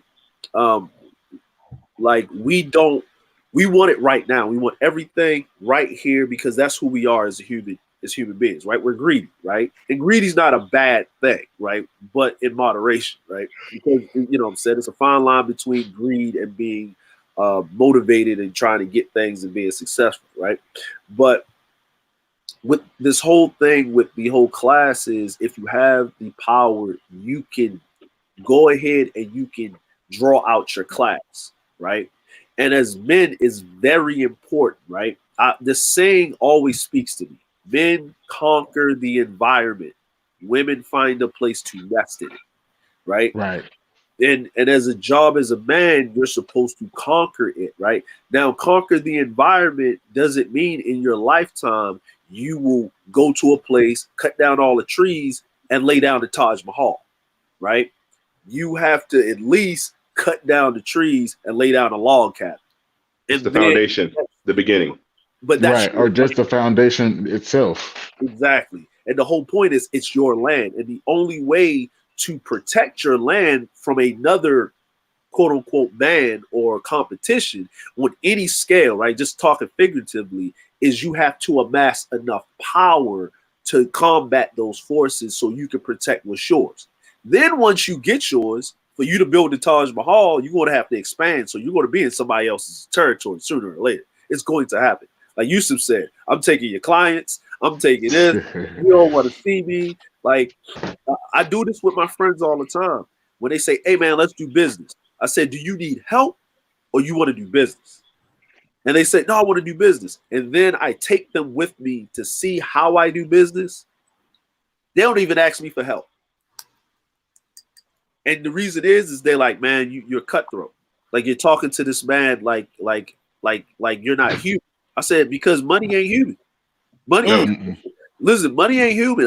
Listen, let me explain something to you. Because that man does not care if your kids are hungry. Right. His kids will not go hungry before your kids go hungry. Right? True. You will be sacrificed for the greater good of the universe because he ain't playing. Right? I said this false face that we have right now, that's just so we can get to the mix. And I said sitting in his office means nothing. Because I said, I'm going to tell you what. The plan is presented in the office, but the deal is signed across drinks. You don't drink with people you don't like. And most business is done not off the merit, not off of your reputation. Well, it's off your reputation, but not off your skills. Because I've seen people, I always wondered, why am I more qualified than him? But this guy over here gets away with murder, or he gets all the promotions, right? You know what I wasn't doing? I was going to work and I was working, but I wasn't doing the other stuff, right? So I wasn't playing the game. You weren't playing the game. You got to play. I call it the like me factor. Yeah. In other words, they have to like you. The like me factor. And you know what happened? My mentor, you know what he did? He sat me down. He said, you got a lot of potential, but you're wasting it because you got this whole, because I used to say this saying and I didn't realize how ignorant it was, right? You know what I'm saying? I don't play games because I don't carry quarters, right? And he told me, come here, young blood. That's real smart, stupid, right? Yeah. Smart, stupid, right? He said, I understand what you're saying, but that's get to a certain point, right? He said, now you got to play the game. If you want to go over everything's politics, it's not about what you know, it's who you know. He said, but I'm going to give you this. And I said, well, what you going to give me, right? He said, I'm going to give you this book. He walked off. He came back. He said, you got a Bible? He said, yeah. He said, and this is when I was in the military. He said, open up your it's a bed, but we call it a rack. Popped it up. He took my Bible, gave me the 48 laws of power and put it in place of it. He said, this is the Bible from now on. He said, once you get that, and I'm going to quiz you every day on a law. You read it until chapter 20 and then come back. And then I'm going to quiz you every day. I'm going to pick a law and ask you, do you know what it is? And he said, and guess what? Once you get that done, I'm going to give you the 33 strategies of war. And then I'm going to give you the art of seduction. Then I'm going to give you now watch this. Now watch this. I get hired by a lot of young men for mentorships that last for about 6 months. There it is. A part of those mentorships are a set of books that I give them to read, one per month, that we're going to go over once a week what they've read. 48 Laws of Power is probably the second book I give them.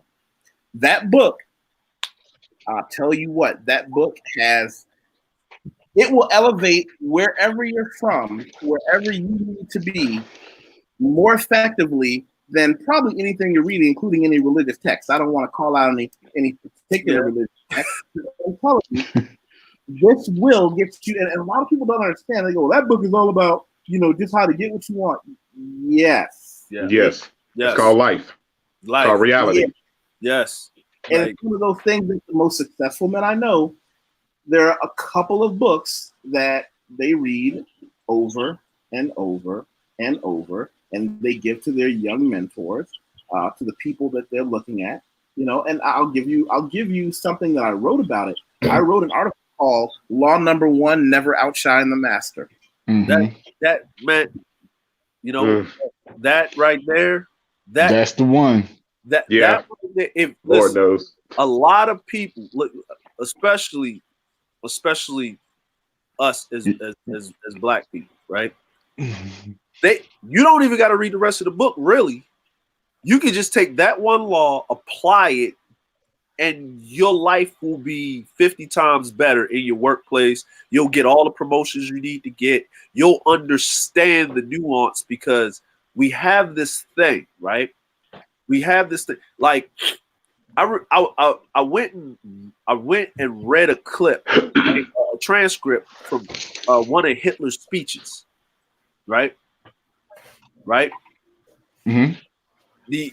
When he called the Jews, it was derogatory. But what he said is, the Jews are the master slaves, right? And I was like, what why am I like, because it was recommended to me by someone, and then it broke it down what he was saying, right? And what he meant was, they act like slaves, but they actually control your country. And then I thought about it, right? And then I went back to the 48 laws, and it says, it's a law in that, surrender to win, right? Surrender to win. Think about history, right? History teaches you a lot of lessons about class, right? How do you get up your class? Well, you up your class by acquiring wealth. You acquire that wealth. Oh, wait, let me back up for a quick second. I want to raise the mustache brush for a quick second. Do we recognize that speech by Hitler was propaganda and not truth? Yes, it was propaganda, not truth, but anything we say after the word before the word "but" didn't matter. Yeah. No, I'm saying, like, it was it was propaganda, right? It was not truth, right? But if you get the hearts and minds of the people, you amass the power. He did not have the wealth, so what did he do? Everyone felt that way. Every German citizen felt that way because these Jewish immigrants came in, amassed their wealth. You couldn't do nothing without a Jewish person. You couldn't get couldn't get bank, you couldn't get no land, you couldn't do anything, right? So what happens? What did they do? They turned on them, right? They took their land, they took their stuff, they marched them off to the gas chamber. They took most of their biggest and brightest people, right? And they put them to work, right? Threatening to gas their families or whatever. It's not a great thing. It's not a good thing. It's terrible, right? But Germany single-handedly damn near took over the world just by doing that, right? And what happened? Did Hitler elevate his class? Just by using his skill of propaganda to say that, right? Who's in control? The Jews. Well, let me do two quick things. But that's not one is, you say single-handedly, but I'm going to ask anyone listening to contradict me if what I'm going to say is wrong. There was nothing single-handed about that war. He had friends that he later had wars with, but that was a collaborative effort. Yeah, yes. That was a collaborative effort. But second is, Lawrence has his skeptical hippo face on. Yeah. So I want to hear what's going on. Not single-handedly, but he was able to get the people involved, right? Because you always got to have a speaker, right? You know what I'm saying? Any regime or anybody, like Obama, right? He won an office because. Did we lose connection? Oh, did you get me? Hold on. Stop, everybody. I think we lost connection. It's still counting. It's still counting. Yeah. Still up. Yeah. You're still up. Maybe I lost connection. Lawrence, I was asking what was on your brain just then. Sorry about that. I don't know enough about the World War II to even comment on the whole Hitler stuff. So I was just taking the information in. There was actually, I had no comments on that at all. Yeah, I really don't have much to it myself. I'm just like, to motivate that many people to do all that, you had to have help. I can't see one person. I've done a little bit of research with it, and some prominent figureheads over here in America who later became presidents and whatnot, they had a lot to do with that whole Nazi Germany situation. And we will let them rest. Let their names rest. I wasn't going to invoke any names, but you know exactly, you know who I'm insinuating. But wait, I don't. So explain. Well, I don't do insinuations or clever innuendo. If we have something that we're saying, we need to say it cleanly and openly as men should. What are you talking about? Well, basically, Prescott Bush, which Bush Senior and Bush Jr. all kind of was able to further their class and get their connections in Washington and things of that nature, as well as I guess the oil money and things of that nature. So Prescott had a lot to do with that because if I'm not mistaken, he was the one who either started the CIA or the FBI, one of those two He was alphabets. he was the Prescotts. Like it goes back to the bank during Napoleon, right? I forgot what that was over the bank. They took it over from the Medici Bank. But what happened is Prescott Bush had the CIA, right? They had the CIA, That's what it was, right? And during Prohibition, the Bushes and the Kennedys, right? And actually, the Bushes, the Kennedys, and the Trumps, they were called something else, right? They shortened it to Trump, right? They made a lot of their money doing Prohibition, right? right? Then the Bushes, they divided America up in their different factions, right? So they took Texas, right? Now this is right after, this is years after the Tex-Mex War and all of this other stuff, right? Where the French had to give it back because the first people to actually conquer Texas were the French, right? Especially going in that basin with the Louisiana Purchase and everything like that.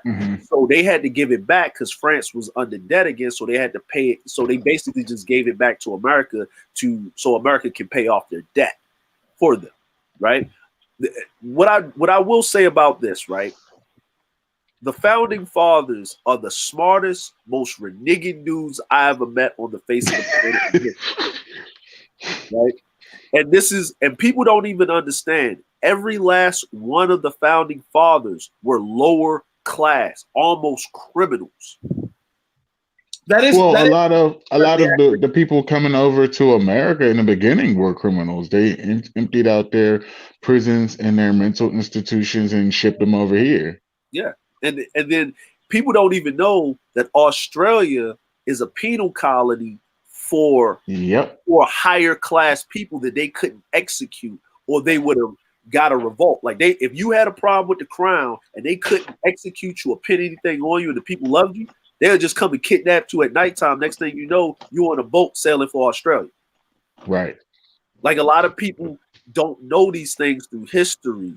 And yeah, the Rothschilds, the banking with the Rothschilds, right? The Rothschilds been around since you're talking about since the pirate era in the Caribbean, since the great slave before that. Dutch, before that, right? So their banking system rivaled that of the Medici. Even the banking system that we have now, people don't know that the first stock market was in Switzerland, and people were betting their actual finances on tulips.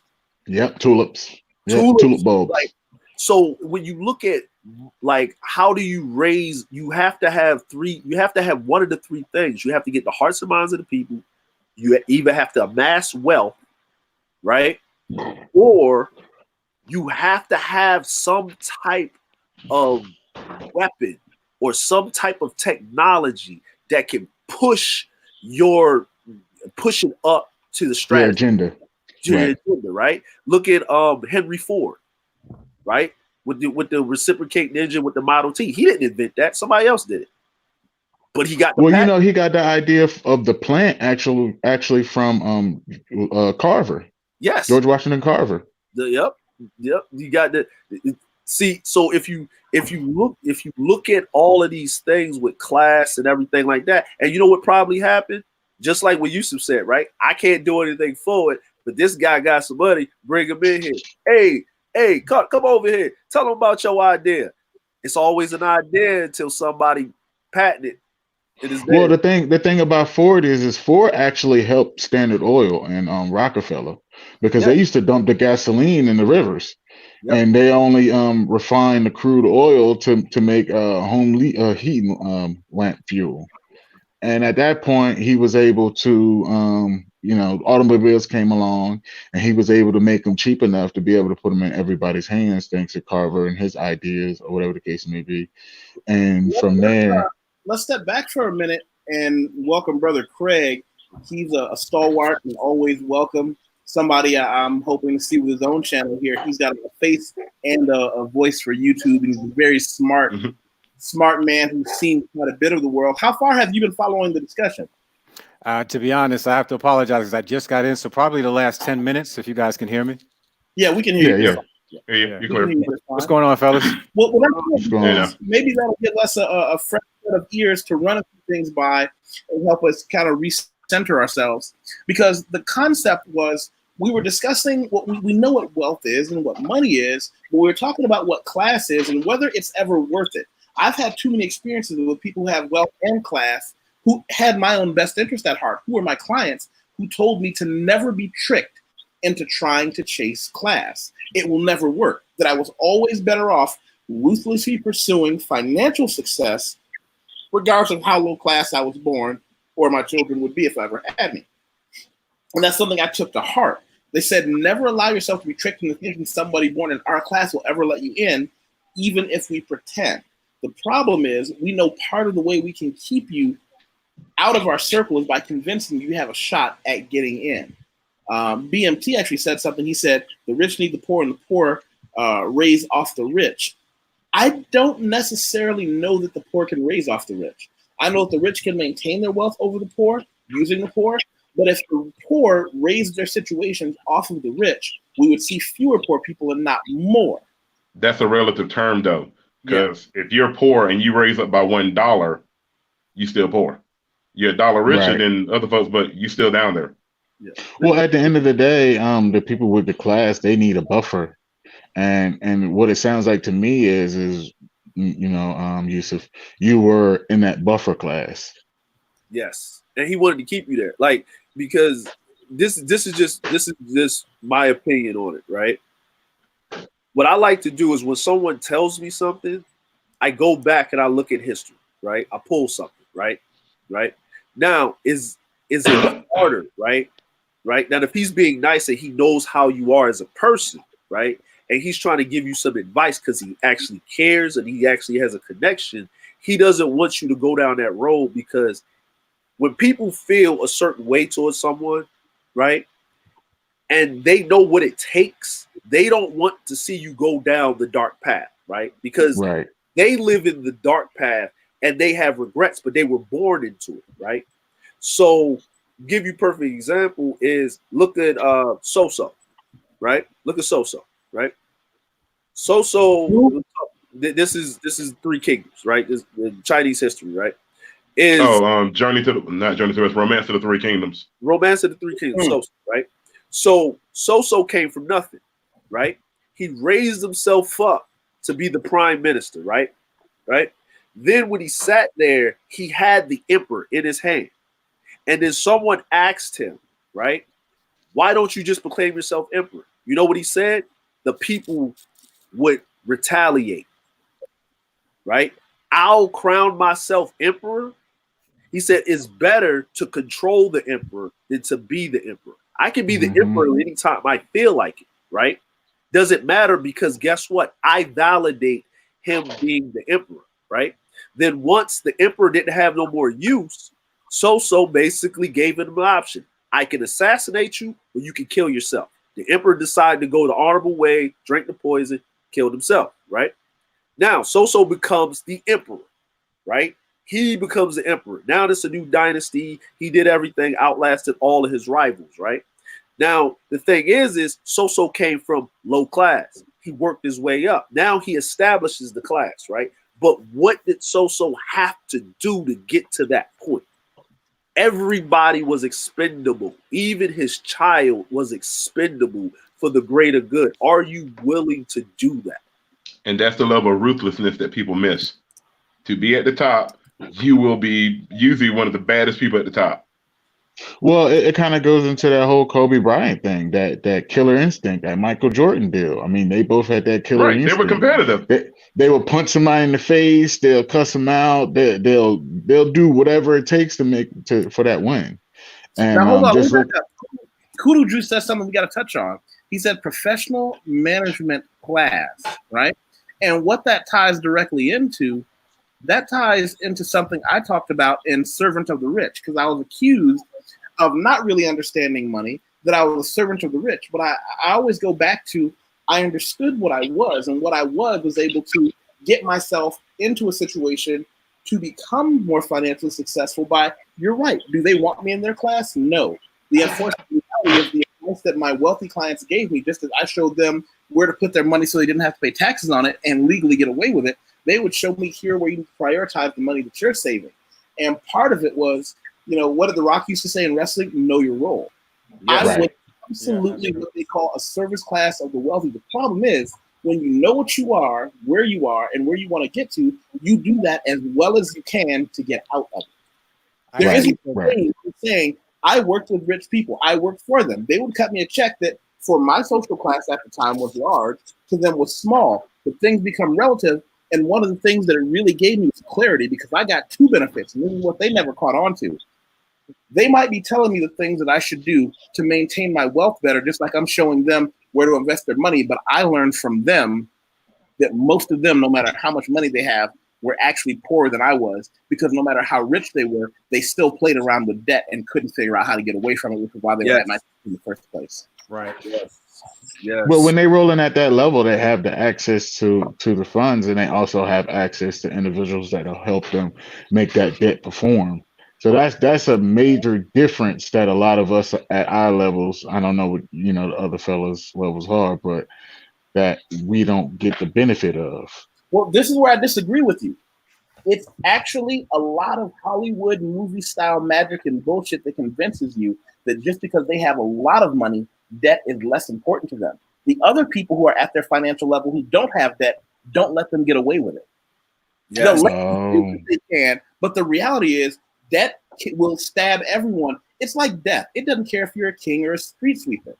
The people in your social class won't let you get away with simply owing. So they might not feel responsible to us if they owe somebody 10 million, but guess who that 10 million is actually owed to? Someone else on their tier who's going to come to their house, rape and pillage and take everything they had if they don't start coughing up money, or they'll just say, sorry, you got to give me all your business now. But that was just the power structure in the class then. Yeah, don't believe so how does it somehow they can juggle their debt and their friends help make it disappear. No, they don't, because they don't even really have the friends that you think they do. Their friends got where they were by not letting people off the hook. And the wealthiest families I dealt with were never the ones who you would think had the most money or had the most money on paper. They just had what they had and zero debt, which made them functionally rich. Or what they would do is they would take over someone else's debt and they would owe them, and they would pay it off. But then that person would have to barter goods and services. I give you a perfect example, right? Michael Jackson and Paul McCartney. Why did they fall out? The Beatles catalog was it? I think it was the Beatles catalog. I can't remember exactly. It was the Beatles catalog, yeah. Owe the royalties to their music, right?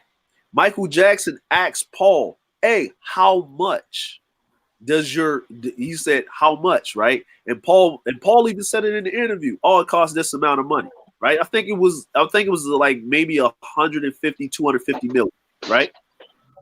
He was like, I'm going to get your song, Paul. He kept telling them this, right? Paul thought he was joking until he actually popped up with it. And he offered it to him for the same price he brought it for.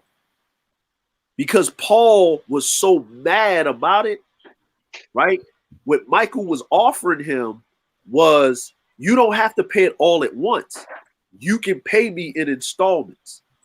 Or we do this album and I'll get the lion's share, and then that'll go towards this, and then you can get the royalties off. I'll sell you the royalties to your stuff. What Michael was doing as a friend was actually getting him access to it, because if he would have got it at that 150, guess what happened? Guess how much it's actually worth since Michael Jackson owned the rights. Millions. It's down. It jumped up at that time to 300. But here's the pushback I'll give. When he offered it to him for whatever it is he purchased, he knew he couldn't afford it, because if he could have, Michael Jackson wouldn't have been able to purchase in the first place. What he was offering Paul McCartney was indentured servitude. Exactly. Yep, exactly. Those are some of the things about Michael Jackson that people are just recently finding out about. He apparently had a pretty good business head on his shoulders. He's incredibly savvy, for sure. No. Listen. The person that he was around mostly, right? The person he was around mostly was Barry Gordon. Yeah, Barry Gordy was a ruthless dude. He was watching yeah. Barry Gordy the whole time. Listen, Joe Jackson got them in the position to do, right? But this is how you can tell, right? If that was the case, all that money Mike was giving them, right? All that money that Mike was investing in the family to keep their life up, then Joe would have took that and kept moving it. Because I'm gonna tell you, when Mike died, guess who was over here almost every year collecting a check? Because he's Michael Jackson's father, Joe Jackson. I saw Joe the first time. Oh, that's Michael Jackson's father. After about the third time, bro, you just collecting a check on your dead son. Damn. Well, all too often, that's what happens, though. You know what I'm saying? So it's like people don't understand a lot of nuances and a lot of things that goes on when it comes to these things. It's like you collect the debt, right? Like I don't know if everybody watched Game of Thrones. Everybody watched Game of Thrones or whatever. It's a saying on Game of Thrones, right? They got this place called the Iron Bank, right? All the families are fighting against each other, right? For supremacy of the Iron Throne. But guess what? Everybody's scared of the Iron Bank. Because guess what you can't do? You can't fight a war without money. Right. The bank always gets their money. Mm-hmm. They don't care who sits on that throne. We need our bread. And we coming to collect.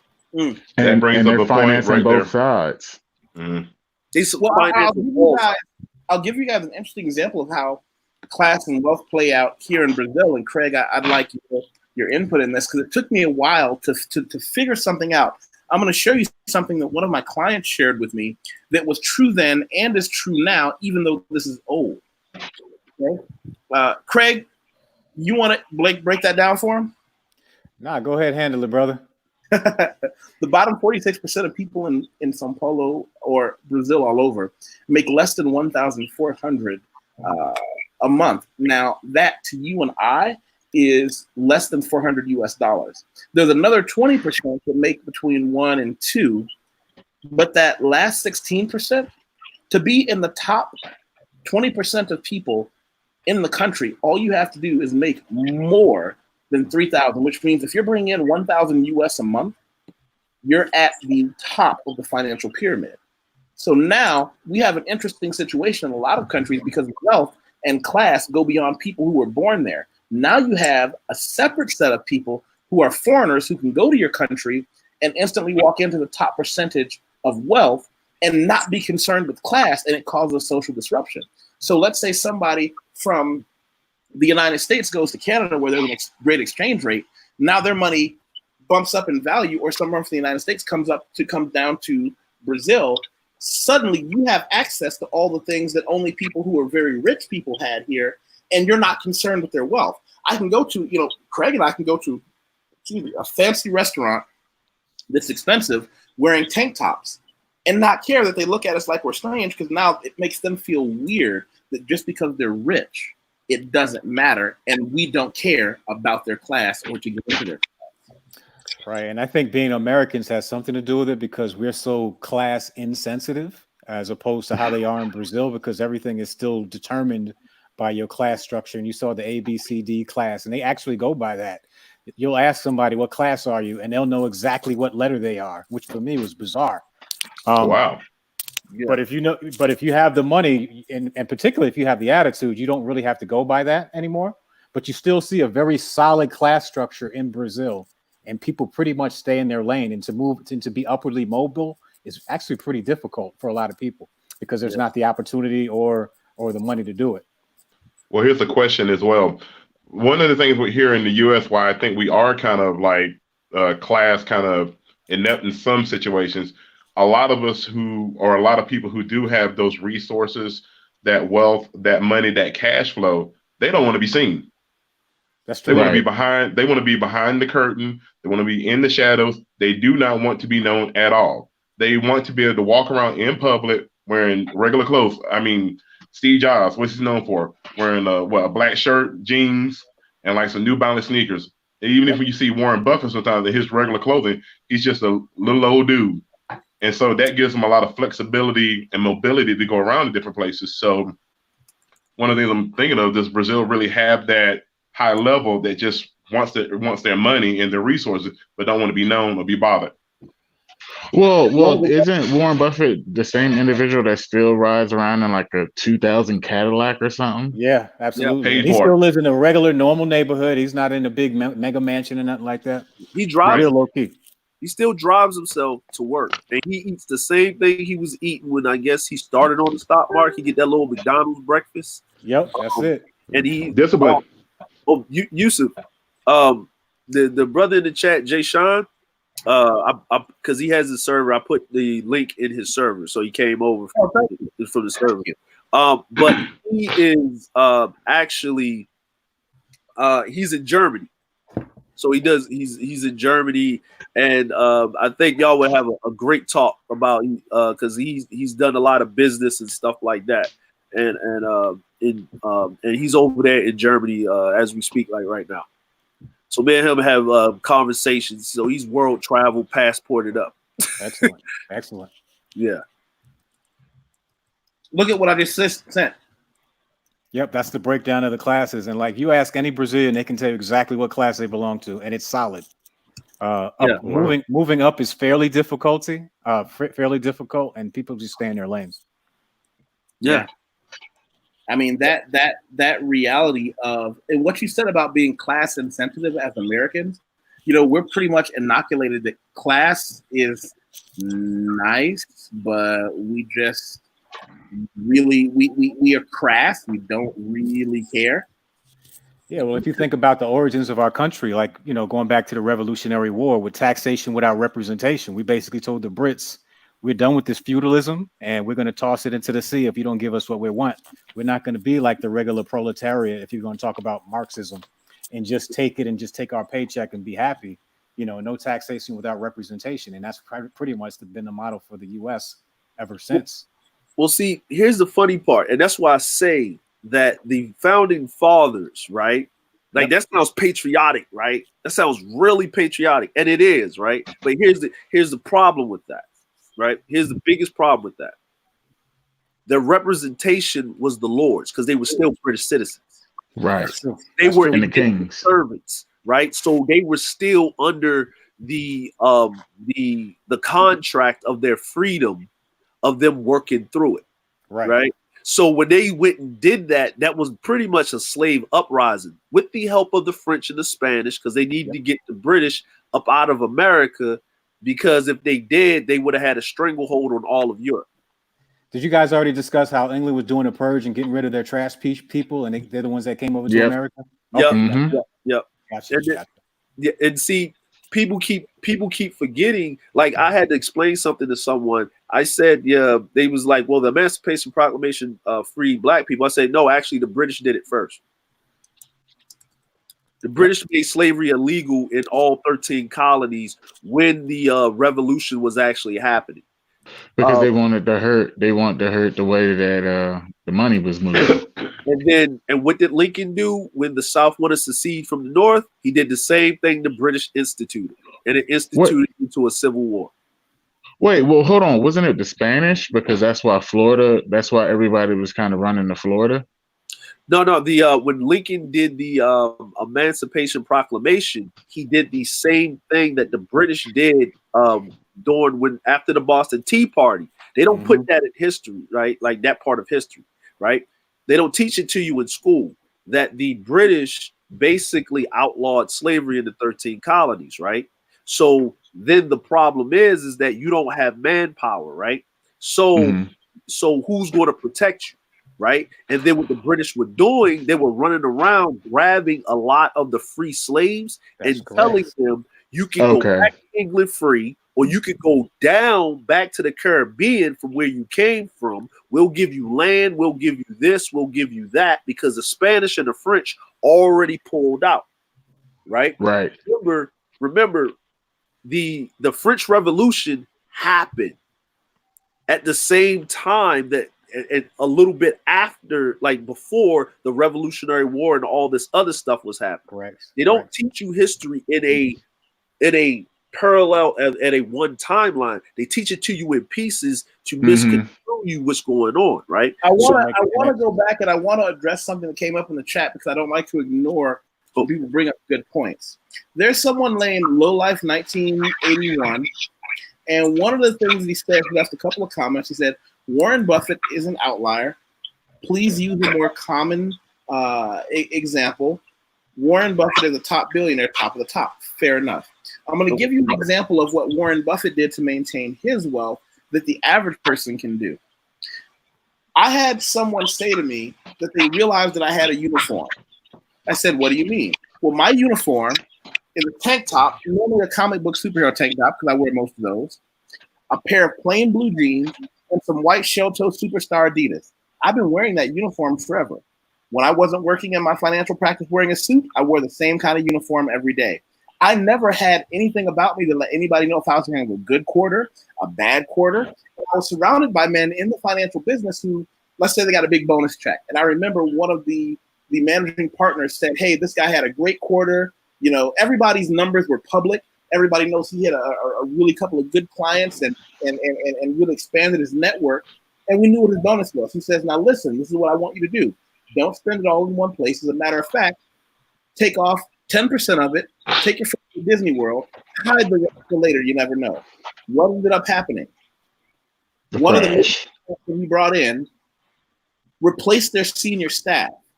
When they replaced the senior staff, that senior staff said, we have our own financial guy. We're going to cash out the accounts we gave to you and give it to someone else. Well, what happened to his commission check? That's what people tend to do. So I want to say that when you use as an example, use me, use anyone who you look at, and you can never really figure out if they're making more or less money. That's actually a sign that they're probably financially stable. You see, people who have nots, make sure you know they had a good paycheck last week. The people who are haves, you'll never figure it out. You Well, there's something else that you was hitting on there, and we kind of touched on it, which is the uniform. And more often than not, like individuals like my man from Facebook or Zuckerberg, or my man from Apple or whatever the case may be, they had a uniform. And it's been said that when you already have everything laid out, you could think about higher falutin things rather than sitting there trying to figure out what you're going to wear from day to day. Yeah, makes sense. And to be honest with you, the people, like, because people take celebrities, right, and people don't even know. I'll break it down to you. The clothes that a celebrity wears, 90% of the time, was given to them, and they're paid to wear those clothes. Absolutely. I'd say it's more like 98, probably. 90, sure. Right? So celebrities, when they go somewhere, they get paid to show up. I'll give you a perfect example, right? Okay, right? These are old numbers, so I'm gonna just throw these numbers out, right? Nicki Minaj, right? She started out as a DJ, right? But Nicki Minaj, right, before she retired or whatever, and she was going down because Cardi B came up, right? Nicki Minaj was making $150,000 a show, 60 minutes, but she was making $65,000 per DJ set, 45 minutes. You know who makes more than her DJing? Those guys down in Vegas. Well, Paris Hilton makes more than her, $150,000 per show, right? Yeah. I have heard about celebrities as what was it called, a walkthrough in a club, and that was like a flat amount, like 20, 30,000. That's just to show up. You're not singing, you're not talking. Walk through. For that all the time. They'll be like, I'm gonna go to a party and it's hosted by this awesome dude. I'm like, oh, he's hosting a party. You're gonna go hang out with him? Well, no, all I have to do is pay $100 to get in. I've hosted a lot of parties at my house. I've never people to come in. If I'm hosting a party, that means I've got the barbecue and you just come and have. That's what hosting means. Right. Well, see, this is how the business works, right? So I'm gonna break it down. I'm gonna break it down to you, right? Because I was in the club business and stuff like that. I've elevated to a different class, which is other stuff, right? But when I was in the club business, this is what we would do, right? You go to the club and you negotiate for the venue, right? Now, what I used to do was I would rent out the venue, this was my first mistake. Luckily, I had a mentor come up and he told me, he said, "You're already behind the 8 ball, right? You're a promoter. You're promoting the club. Stop looking at yourself as a promoter of throwing parties, but a marketing, advertising agent. You're advertising this club, right? They need to pay you to advertise. Now you have to prove yourself, so you need your first client, right? So what you do is you don't pay to rent out the venue. You do a percentage base. So what the percentage base is we went at the door, which was a 60-40 split. The club got 60, I got 40, right? Then depending on how many parishioners came into the club, usually when they would make their money, I would make my money. Then I would get a percentage off the bar, right? No more than 20%. Now, when I learned more, what I would do is I would forego the door money and go straight after the bar percentage. You know why? Exactly. Because the bar percentage, each person will drink a minimum of 4 drinks. I'm getting paid 4 times off of a person. And because depending on who shows up that night, drink prices went up by 200%. A $5 drink would be $20 all of a sudden. I also get money off the VIP bottles, right? So here's another catch-22 to that, right? The overhead is perfect. The overhead is perfect. A $15 bottle of liquor can give you how many drinks? A $15 bottle of liquor can get you 33 shots at 35 millimeters, right? Yeah. So it is. You know what I'm saying? So a $35 bottle of Hennessy will net you $150. But in VIP, that $35 bottle of Hennessy, depending on who showed up that night, will net you anywhere between $250 to $500 per bottle. So what's the catch-22? The catch-22 to this is you don't want the door money, you want the VIP money. But how do you get the VIP money? You need the girls. You get the girls, right? Now you got, all those girls is up there dancing with all these rappers and artists and stuff. Sparklers. Be there. The sparklers, they're called champagne girls, bottle popping girls. They get 50 to 100. The good ones get $250 per bottle because they're making this guy pop $1,500 bottles of champagne here, there. All those bottles of champagne on the table. So a VIP table in a premier club goes for this much money. 10 grand, depending on who's there. If there's an artist there that's known, 25 grand. You want the VIP next to the artist? Guess what you're paying? You're paying 30 to 50 grand. And you close got to the DJ booth. Yep. 2 hours. And guess what? 2 hours. If you don't buy another bottle, they kick you out. Because we got a rotate, baby. Ooh, I didn't know about that one. Yeah, you get a 2-hour rental. Now, here's the thing. Most smart people that are socialites, right? Right? What they do is they go to the club. They already get their VIP, right? Yusef probably noticed a lot of times he probably went to like known clubs in Vegas, whatever, with his clients or whatever like that. Slow down. Let me make it quick. I don't smoke, drink, or gamble. I'm a square. Yeah. I have friends that were bouncers at clubs because all my buddies are meatheads from fighting academies. Yeah, 1 or 2 because they gave me a free coupon. But so what you do is when you're doing these business, right? Because when they come in, you take care of your clients, right? So a lot of times I'll get people that's on the side where Yusef is, right? Like on the financial side, or they're in the big business, corporate. They call me up, man. I got this client. The meeting didn't go well. He's sitting on the fence. I need you, bro. I said, well, what you need? He said, man, we wanted to. Who's got a VIP table open tonight? I said, dude, let me call around. I call around. I negotiate my price. I said, okay, what do you need? Do you need me to meet you at the club, or you need pickup? I need pickup. Okay. Do you want to really impress this dude or what? He said, yeah. Okay. So we send the stretch Hummer to go pick the guy up. Pick the guy up. The girls are already in the car with the champagne bottles, right? Now, you know what I did? I went to go get a sponsor because I went to talk to Hennessy. Hennessy gave me 2 cases of alcohol for free. Guess what? I give it to the club. Now, the club got to give me a higher percentage on what I'm getting. Plus, the guy that needs to get his client straight is using corporate money to take this guy out because it's an investment, tax write-off. They already dropped 25 grand in the club. I got the girls there. I paid them a flat rate. Whatever this guy does with them girls outside the club, I don't matter because guess what? I just walked out with doing 3 hours worth of work, 10 grand. Now, if he wants to go to I want to piggyback on what you just said, though. when I was in the financial business, I remember, one of my clients called one of his business friends who's in the oil business and said, listen, I want you to fly out to Nevada. We've got a company out there so we can use that address to legitimize working with you. I want you to come and talk to this guy named YusefWateef. Cool. The guy said, okay, I'm flying, but I can only come on the weekend. So do you mind doing business on a Saturday? No problem. What time? Well, Saturday we can get breakfast. He said, well, why don't we meet later in the afternoon? I'm like, you want to have a business meeting afternoon? Okay, that's fine. What time? 6 p.m. Fine. Damn. PM. We meet at 6 p.m. in my office. I've got my PDF slides ready. I've got my contract sheets. I've got 2 sets of pens just in case he's ready to sign tonight. And I'm ready to do what I do. I'm about to juggle these numbers and show him why if he allows me to manage the percentage of his portfolio, I can make it grow.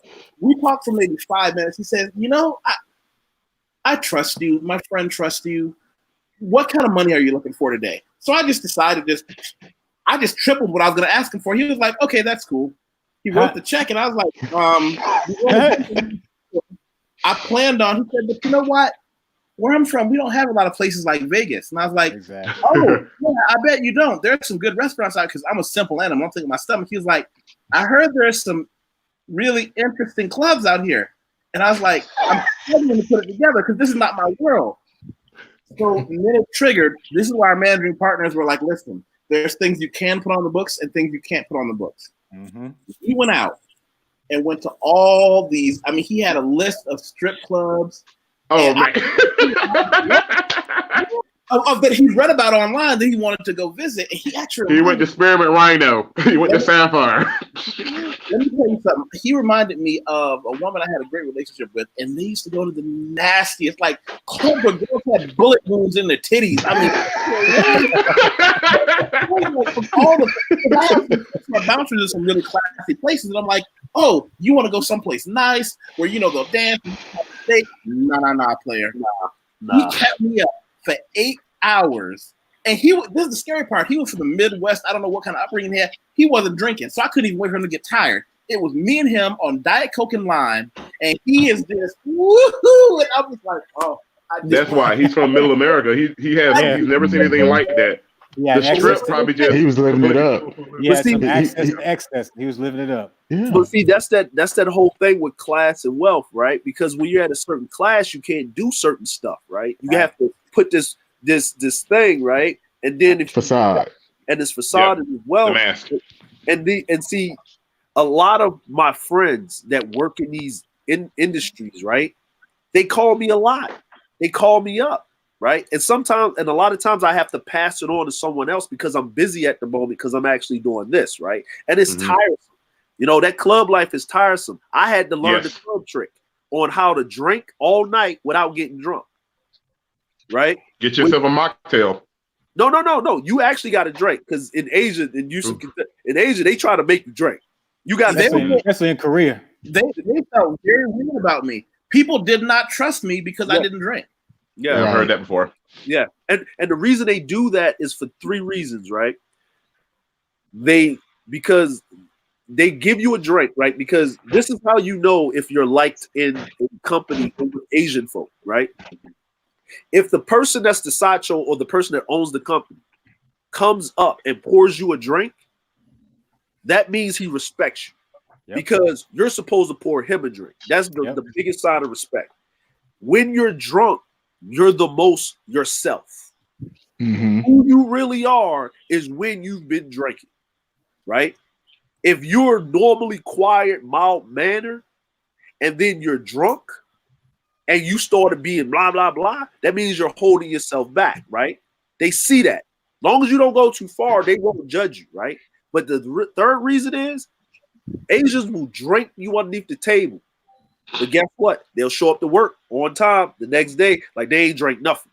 They got a good out of this one. Have you ever seen a businessman drunk, laid out on a bench in his suit because it would take too long to go home? He would just stay in his suit, sober up, and get on the same train and go back the next morning. I saw that in Japan a lot. Yeah, listen, I'm still here. I've heard about it. No. They'll go to the internet cafes got showers in them. Oh yeah. Oh wow. Showers. Yeah, they will go in the internet cafe, take a shower. They slept outside on the curb. Go to the internet cafe, take a shower, right? Freshen up, And then they'll come into work, and actually they'll come into work before everyone else, and they'll take like these little energy drinks and stuff, and then they'll brush their teeth. They'll be chewing on gum. They'll even go smoke a cigarette just to cover the alcohol smell. Drink some tea, and guess what they doing at lunch? Sleep. Siesta time. They're at work and they ready to go, and they'll put in a whole 14 hours. 14 hours, right? And you have to drink. But the trick about drinking without getting drunk is you take the shot, you drink it, but you don't drink. You hold it in your mouth, Put it and right then back. you push, and you just let it fall back into the glass while you do it. And then when you walk by the little champagne thing, you talk to somebody. Hey, what's that over there? You pour it in the little champagne thing with all the ice in it, and your drink is gone. For real, like, Sleight of hand. no, but Yep. you have to do this because, for the simple fact of the matter is, you have to do this because it's something where it's a show, right? Right. You gotta have fun. You gotta make sure they're having fun.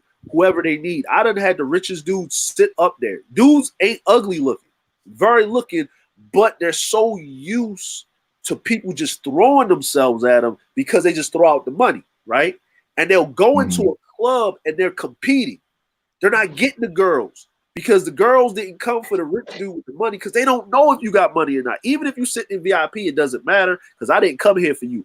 This is the after party for such and such, and I'm trying to be famous. I want to class up because people think classing up equals wealth, right? People think being famous equals class, and it doesn't, right? That's the trick bag. That's and what Yusef was saying is they don't tell you this unless they like you, Right? And they only tell you that Like me factor. because they want to keep you. Because if they have someone like you, guess what? They keep their status. I gotta step on somebody to be on the top. I gotta keep the people that I keep around me, right? The king is not the smartest, the fastest, or the strongest. He is the best at managing all these other people and keeping them underneath his thumb for the best of him, right? That's how class works. If you take away their wealth that they have, because you got to have some type of wealth to pacify folk, right? You got to pay your people, right? If you take away their wealth and put them in a group of regular people, they don't stand out. It's usually the lower class people that stand out, right? If you look at most actors and actresses and stuff like that, they came from really nothing, meager means. That's right. They just hit the gene pool lottery. You know what I'm saying? Look, yeah, you know what? Actors and fighters don't come from wealthy families. No, they don't. Nope. Like the best. If you think about it, unless they were like Michael Jordan, is probably like a unicorn because he came from a stable household. Kobe Bryant and Michael Jordan. If you think about it, they're unicorns because they came There's from a little bit more there, and I ain't going to cut y'all, but I want to put this in there. When you're looking at college basketball in the state of North Carolina, because that's where I'm from, it is a very well organized system. Because all you got to do is look at the guys that are playing for Duke and Chapel Hill. A lot of them come from very well organized families. That is something that they've known about for many, many years. Because that guy, he's playing ball for the college. That coach has seen him at his camps when he was in high school. And that high school coach was training him when he was in junior high school and so forth on. It's very systematic. Yeah, just like AAU was on television now, right? Oh, wow. Yeah. You know, AAU was on television. Here's the crazy part, right? And this is why I kind of tell a lot of brothers about fraternities, right? I am not against fraternities. Actually, I want you to join them, right? But if you're not an athlete, right, or you're not someone in a particular field like entertainment, and you're in something, you need to be joining them Ivy League kind of what they would call quote unquote white fraternities, because being an Omega or this, that, and the other, and you go into a law firm means absolutely nothing because they have no pull in that sector. That's true. It depends. It depends where you are. And I give a shout out to Kevin Samuels, who really went real deep on fraternities and sororities in certain areas. So if you went to an HBCU, you're part of the Divine Nine, you might get a good chance in certain areas, maybe in the New York, New Jersey area, maybe in the DC metro area. Is that gonna work in Middle America though? No. So you're limited to basically region. Yeah. Well, Right. It's where they have their stranglehold, basically. Right. even Where in you have your power, your network. even in DC, right? Come from Baltimore. Even in DC, Oh, yeah. right? I didn't go to this college. It was called George Washington College. Probably the dumbest GW. thing I ever made in my life, because I wanted to be a Q and I wanted to go to Morehouse, and that's what I wanted to do, right? Now I had a full scholarship to go to any in-state college I wanted to. They gave me a full ride on academics and on athletics, right? I didn't take it because I never heard of the college in my life. It was a small campus, and I didn't really see too many black people. I walked around the campus, and I probably saw at that time, this was like 99. I saw probably approximately about out of every 30 white people, one white person, I saw one black person. One black person, and that black person wasn't a black American. They were from another country, somewhere else, right? They were either first generation or they were second generation, right? I didn't take it.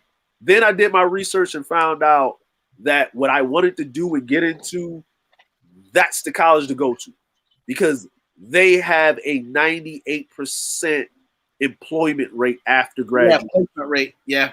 Right? In your specific fields. As we go into this last 10 minutes or so, have we given any real closure to, first, do we agree that we can separate class and wealth? Yeah. Yes. Yeah, I think they're completely different. Yeah. Okay. Now here's the last part I'll ask. Does anybody stand with me in saying wealth should be the priority and class ignored? Yeah. Yeah. Class in modern society, there's really no need for class. I mean, yeah. What's the point? I absolutely agree. Yeah. Yeah. I'm like, I don't know what happened. I think I hit the wrong button by accident. I've been getting calls throughout the whole time. I was gonna try and wrap up in a little bit, but this is one of the main parts that we really do need to discuss. Yeah. I me personally, if you had, I like to prioritize things, right? To get to the goal, right? Power determines whether that you need class or not. The people that's in charge, the 1%, they determine whether the system needs a class system or not. If you look at different countries, they still have a class system, right? Just like in Brazil, there's a class system, right? It may not be the old school, I'm the king, you're the prince, here's the dukes, here's the duchess, and all this other stuff. But in Brazil, there's a class system. Someone decided that there needs to be a class system. What people don't realize, the way that the world works, there has to be a class system.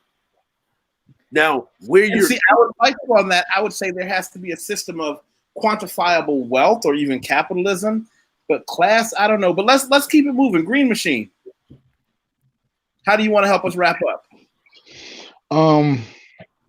I kind of stand on where I was before, because to me, to be able to move your family into the proper mindset, it takes a certain level of class to be able to keep the wealth where it is, and for it to move that wealth on from generation to generation.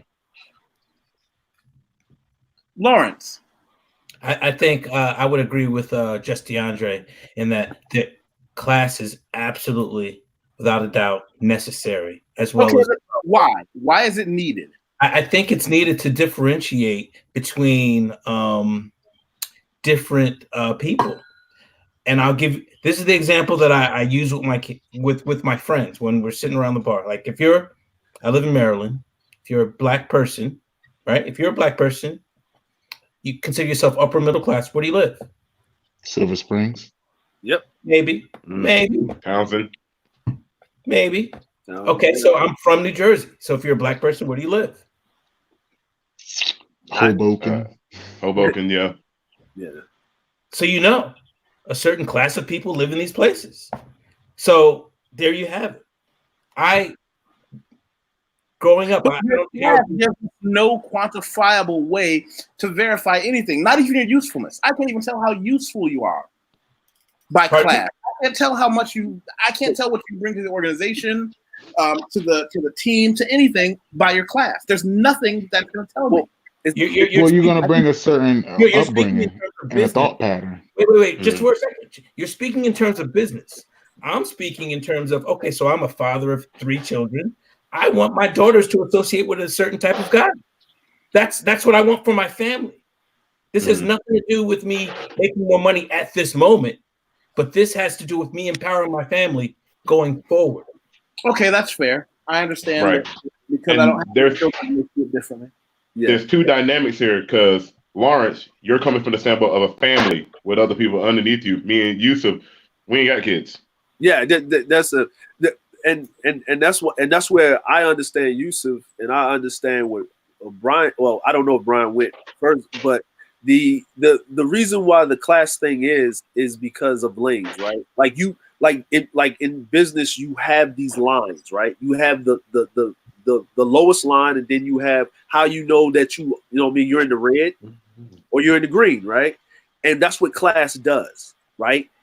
It quantifies, are you qualified? Do you have these qualifications to meet the minimum standards? Then after that, when I meet you for this interview, I'll decide if I'm going to hire you if you fit the company's vision or what we envision or who we need on the team. If you go to this company, they might not like that over-aggressive personality of snatching this. We need team building, more ant colony type thing, right? Because check this out. And then I found a picture of me and Brian, because we got no kids, me and him talking about what we're going to do when we get there after we got to this airport. Let's take over. Hey, I'm looking at Brian saying, I heard about this restaurant, man. Apparently the steaks there are so big, you can take it home in a bag. I'm like, I don't know, man. Let's do it. But here's another thing with class, right? Marriage is only to pass down wealth. That's all it's for. That's all it was for, yeah. That's all. Never for love. It was never about love. It was never to be about that. Actually, when you used to marry a woman, her father had to pay you to marry her. Absolutely. Dowry. Right? In India, they're kidnapping dudes, kidnapping them to marry their daughters when they come from upper echelon. It's stories. You type it up. Dude gets kidnapped at his friend's wedding and held at gunpoint to marry this woman. And you know what the dad told him? You know what the dad told him? He said, Dad, they kidnapped me. You should have killed yourself. Now they're in the family now, and now we gotta take care of them. Told him that. Let's let Craig, who was the last in. Let him get the last word. I hope you can join us from the beginning next time. Yeah, I don't know what's been said and what's not been said, and I'm sorry for being late. There's not really much that I can add to it, other than if you're looking at everything from the United States lens, where class really isn't that fluid, or class is more fluid rather than definite lines. From the U.S. perspective, and that's what my lens is from, I don't really see any relevance of class because we have this thing called upward mobility, where you can be in the lower echelon and move yourself up if certain things are in place. In other countries, they don't have that level of upward mobility, so they still have these very rigid lines of class and culture that keep people in their lanes. So will it change? Maybe as we become a much more globalized, maybe those lines will be more fluid. But if you take a country like India, I know people that were born in India and they were in the so-called the Dalit class or the untouchable class, where there is no upward mobility, and they come to the United States and they're like, mega business owners, richer than they could have ever been in their country. So the United States, in that aspect, is a big social experiment that works when it comes to class. And go ahead, man.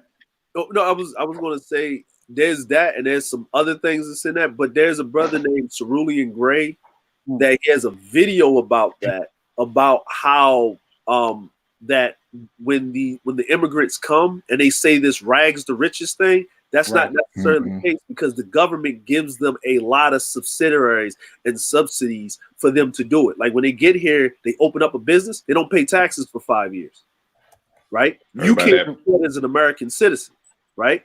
You can't do that. They actually get stipends. As long as they're working and they are a student, they get stipends, right? Then they can use affirmative action because they're considered a minority. They're not white. So they can double dip. Yeah, they can double dip. So when they come over here, they're being pushed up, right? And then the ones that are coming over here, remember, $3,000 per visa per person. And when they come over here, they already had money. So when they come over to the United States, because most of them are what?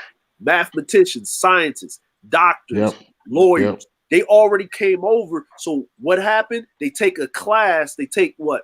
A semester to get their degree in the States, right? So they can be verified in the States.